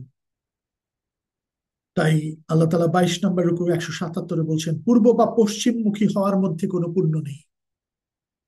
কি নামাজ পড়ছো, কোন দিকে পড়ছো, এটা না, তোমার সৎ কাজের মধ্যেই এটাকে পরিস্ফুট। ওটা তো জাস্ট আমার কাছে জবাবদিহি করছো তুমি। পূর্ব পশ্চিমমুখী হওয়ার মধ্যে কোনো পুণ্য নেই। পুণ্য রয়েছে সৃষ্টিকর্তা এক আল্লাহ, জবাবদিহিতা আখেরাতের। মালাইকারা আমাদের জন্য দোয়া করেন, আমাদের মালাইকারা আসছেন, জিব্রাইল কোরআন নবীজির কাছে দিয়ে গেছেন। সকল কিতাব ও সকল নবীদের উপরে বিশ্বাস। আল্লাহর সন্তুষ্টির জন্য আত্মীয় স্বজন, এতিম, মিসকিন, অসহায় মুসাফির সাহায্য প্রার্থীকে সাহায্য ও দাস মুক্তির জন্য অর্থদানে, সালাত কায়েম ও জাকাত আদায়ের মধ্যে সৃষ্টিকর্তার সাথে সংযুক্ত হও যে কোনো মানুষ, এবং নিজেকে পরিশুদ্ধ করো, এটার মধ্যে মুক্তি আছে। তারপরে তুমি যখন ধর্মটা গ্রহণ করছো, সমর্পণ করে রিচুয়ালিস্টিক ব্যাপার পালন করছো, 5 বার রোজা রাখছো, জাকাত দিচ্ছ, তখন তো এখানে চলে এসেছো। জাকাত মানে সদকা, তুমি যতটুকু ইচ্ছা দাও, তোমার প্রয়োজনের একটু সব দাও, এই ব্যাপারগুলো। এবং ওয়াদা রক্ষায়, কাউকে যদি কমিটমেন্ট দিয়ে থাকি, ওয়াদা রক্ষা করো। দুঃখ কষ্ট বালা মুসিবত দুর্যোগে ধৈর্য ধারণ করো। ঠিক চমৎকার, আমরা বিপদে পড়বো, অনেক কষ্ট আসবে, এটা ধৈর্য ধারণ করতে বলছেন। যারা তা করবে তারাই প্রকৃত সত্যানুসারী ও আল্লাহ সচেতন। কি চমৎকার! 177, ওই শুধু পূর্ব পশ্চিমে মুখ ফেরা মতো পূর্ণ নেই। এবং এটা 2-এর 115 তো আছে, পূর্ব পশ্চিম সবই আল্লাহ, যেদিকেই তাকাও আল্লাহকে পাবে। আমরা যে কোনো মুক্তি যে কোনো জায়গায় সৃষ্টিকর্তাকে খুঁজে নিতে পারবো। অন্যায় করলে সৃষ্টিকর্তার কাছে থাকবেন না। গৃহস্থিত ধমন ইচ্ছাদের কাছে আমি অবস্থান করি। 50 নম্বর সূরা 16 নম্বর, আমি তোমার খুব কাছেই আছি। আমরা আয়াতগুলি দেখেছি 186-তে, এখানে চলে আসছে আমরা শেষের দিকে। তারপরে 178, হে বিশ্বাসীগণ, খুনের ব্যাপারে তোমাদের কিসাসের বিধান দেওয়া হচ্ছে। যে কেউ কাউকে খুন করলো, তাকে তুমি ছেড়ে দিতে পারো, একটা জরিমানা বা একটা নিয়ে, যে একটা ছেলেকে খুন করে ফেলেছে, বাবা মা এখন বাঁচবে কিভাবে, এখানে কিসাস দিয়ে তুমি ক্ষমাও করে দিতে পারো। এই ব্যাপারগুলো আসে। যে কিছুটা সদয় হয়, তাহলে প্রচলিত ন্যায় নীতি অনুযায়ী খুনের প্রতিবিধান হওয়া উচিত। নিষ্ঠা ও সততার সাথে রক্তপণ পরিশোধ করা হত্যাকারীর অবশ্য কর্তব্য। কিছু কিছু এক্সাম্পশন সিস্টেম দিয়ে রেখেছেন কিছু পার্সপেক্টিভে, খুব প্র্যাকটিক্যাল, কিন্তু এগুলি গভীর আলাপ করবো কিসাস নিয়ে। 179, বিবেক বুদ্ধি সম্পন্ন মানুষ, হে বিবেক বুদ্ধি মানুষ, কিসাসের মধ্যে তোমাদের জন্য জীবন রয়েছে, যাতে তোমরা আইন লঙ্ঘন থেকে বিরত থাকতে পারো, আল্লাহ সচেতন থাকতে পারো। একজন খুন করলো, গিয়ে ওকে খুন করে দিলাম, তার আত্মীয় কিংবা না, এখানে কিসাসের মধ্যে অনেক বড় বিষয় আছে, প্র্যাকটিক্যাল অনেক আয়াত এগুলো। 179 গেল। 180, তোমাদের মধ্যে কারো মৃত্যুর সময় উপস্থিত হলে ধন সম্পত্তি থেকে ওই যে বাবা মা আত্মীয়দের নিকট ইনসাফ ওসিয়ত করবে। 180 নাম ওসিয়ত ব্যাপারটা কিন্তু খুব গুরুত্বপূর্ণ। এটা মানুষকে করে যাওয়ার জন্য আল্লাহ তাআলা বলছেন ফরজ করা হলো। আর 181, ওসিয়ত শোনার পর এটা ফর্মালিটিস, কিভাবে এটাকে পরিবর্তন যেন না করো শোনার পর, এবং সাক্ষী যারা আছে তারাও যেন এটা পরিবর্তন না করে। 182 এগুলিতে যাচ্ছে। এবং 183-তে আল্লাহ তাআলা রোজার আয়াতগুলো নিলেন, সিয়ামের আলাদা, যেটা দিয়ে আমরা শুরু করেছি। 183 থেকে 187 নাম্বার আয়াত পর্যন্ত আমরা আলোচনা করেছি প্রথমে। এই যে সিয়ামের আয়াতগুলো, এগুলো আর রিপিটেশন করছি না, আপনারা প্রথমে দেখে নিন। 188 থেকে আল্লাহ বলছেন, তোমরা একে অন্যের ধন সম্পত্তি অন্যায়ভাবে গ্রাস করো না, আর জেনে শুনে অন্যায়ভাবে অপরের ধন সম্পত্তির কিছু অংশ গ্রাস করার উদ্দেশ্যে বিচার কাজে সংস্কৃতি প্রভাবিত করো। এই যে দেখেন, বিচার কাজে প্রভাবিত করে ফেলে ইনফ্লুয়েন্সিয়াল মানুষ, বিচারকদেরও প্রভাবিত করে ফেলে, এগুলি মানা করছে। ধন সম্পত্তি অন্যায়ভাবে গ্রাস করো না, জেনে শুনে অন্যায়ভাবে অপরের ধন সম্পত্তির কিছু অংশ গ্রাস করে এমন কিছু করো না, যেটা আমরা সূরা নিসার 135 নম্বর আয়াতে পাবো। বিচারককে কিন্তু প্রভাবিত করো না, এমন কোন সুন্দর উল্টাপাল্টা তোমার ক্ষমতা আছে কথা বলার, ভুলভাল ইনফরমেশন দিয়ে প্রভাবিত করো না। চমৎকার নীতি শিক্ষাগুলো আছে। এবার 24 নম্বর আয়াত শেষ হয়ে গেছে প্রায়। 24 নম্বর রুকু 109 নম্বর। নতুন চাঁদ সম্পর্কে জিজ্ঞেস করেন, এটা একটা ফর্মাল ব্যাপার, আমার তাফসির আছে, আপনারা দেখে নিন। পেছন দিক থেকে ঘরে প্রবেশ করার মধ্যে কোনো পুণ্য নেই।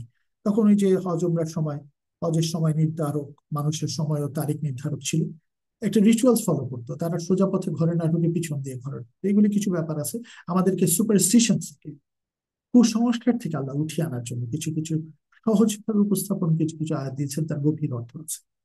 তারপর 190 নম্বর আয়াত, কেউ তোমাদের মধ্যে যুদ্ধ লিপ্ত হলে তোমরা আল্লাহর পথে যুদ্ধ করবে, যুদ্ধ যদি লিপ্ত হয় তাহলে যুদ্ধ করবে। 194 পর্যন্ত যাচ্ছে, ক্ষমা করো যদি তারা চায়, এবং সন্ধির হাত বাড়িয়ে দাও, আনফালের 62 যদি তারা সন্ধি চায়। কিন্তু যদি পিঠ থেকে যায় তখন তো রিটালিয়েশনে যেতেই হবে, তখন তো তাকে নিজে বাঁচার জন্য তো তখন তাকে প্রোটেকশন দিতেই হবে, সেটা যেই ফলাফল বয়ে আনুক না কেন। 194 পর্যন্ত শেষ হলো। এরপরে 195 নাম্বার আয়াত আমরা চলে যাচ্ছি। 193 শেষ হলো, জুলুম উৎপীড়নের অবসান আল্লাহর ধর্মবিধান প্রতিষ্ঠা না হওয়া পর্যন্ত এই সংগ্রাম করো। জিহাদে কবিরা, জিহাদে কবিরা হলো কোরআনকে দিয়ে বুঝিয়ে আল্লাহকে, মানুষকে সৎ এবং সুন্দরের পথে আনা, এটাই সবচেয়ে বড় জিহাদ। তারপরে পিঠ থেকে গেলে একটা রিটেলিয়েশন, একটা প্রতিশোধ, প্রতিশোধ তো না, নিজেকে বাঁচানোর জন্য মানুষের উপর তখন যুদ্ধ করতে হয়, বেঁচে থাকতে হয়, যুদ্ধ ময়দানের নিয়ম অনুযায়ী অন্য নিহত হয়। এটা আলাদা ব্যাপার, এটা সার্বিকভাবে বুঝতে হবে। কোরআনকে একটা আয়াত দিয়ে কেউ বলে দেয় যে তাকে হত্যা করো, ইয়ে করো, আসলে তা না, তার ঘাড়ে মারো, গিট মারো, এটা না। এটা একটা প্রসেসের মধ্যে যুদ্ধে যখন পিঠ থেকে যাচ্ছে, এটা বলে ডিফেন্সিভ অফেন্স, অফেন্সিভ ডিফেন্স না। আমি জোর করে গিয়ে মারলাম তা না, আমি থেকে গেছি, এগুলো বুঝবো। তারপরে পবিত্র মাস, পবিত্র মাসের বিনিময়ে কিছু মাস তখন ছিল যেটাতে শান্তি সৃষ্টি করতে বলতো, 4টা মাস। এভাবে তোমরা তোমাদের উপর আক্রমণ চালাও, তোমরা পাল্টা আক্রমণ করবে, যদি আক্রমণ চালায় তাহলে পাল্টা আক্রমণ। সত্য সচেতনদের সাথে আল্লাহ থাকেন, দ্বারা শান্তি সৃষ্টি করতে চায়।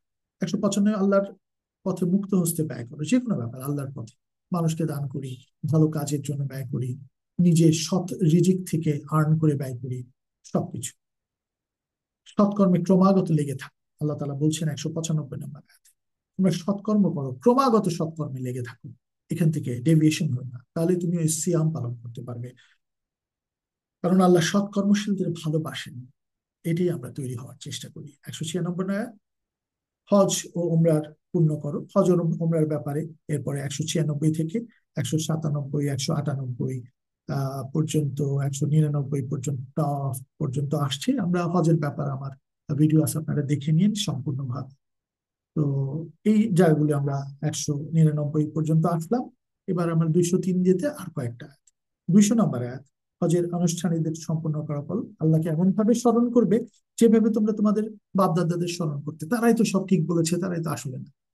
হজ একটা চমৎকার জায়গা, এখানে আমরা গিয়ে মেডিটেশনের মাধ্যমে যখন এই এই জায়গা থেকে শিক্ষা নিতে পারবো, তখন কিন্তু এমন ভাবে স্মরণ করব যেভাবে আসল স্মরণ করা, আমরা জীবনের প্রতিটা ক্ষেত্রে এটাকে কাজে লাগাবো।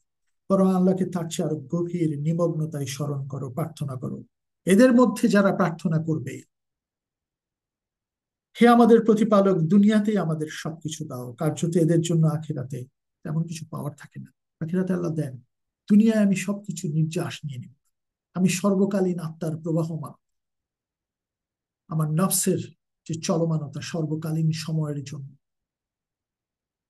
স্পেস এক বিরাট ব্যাপার, টাইম এন্ড স্পেস আমরা একদিন আলোচনা করি। 5th ডাইমেনশন থেকে একেবারে 1st ডাইমেনশনে স্পেস চলে আসে, কিন্তু সেখানে সর্বকালীন চলমানতায় আমি চাইব আমার জীবন, আমার আত্মা সর্বকালীন সুন্দর সৎ থাকুক। এখানেই বলছেন 201 নম্বর আয়াত, আল্লাহ তাআলা বলছেন, রব্বানা আতিনা ফিদ দুনিয়া হাসানাতাও ওয়া ফিল আখিরাতি হাসানাতাও ওয়া কিনা আযাবান নার। যারা প্রার্থনা করে, হে আমাদের প্রতিপালক, আমাদের দুনিয়ার কল্যাণ দান করো, এখানেও কল্যাণ চাইতে হবে, আখিরাতের কল্যাণ দান করো।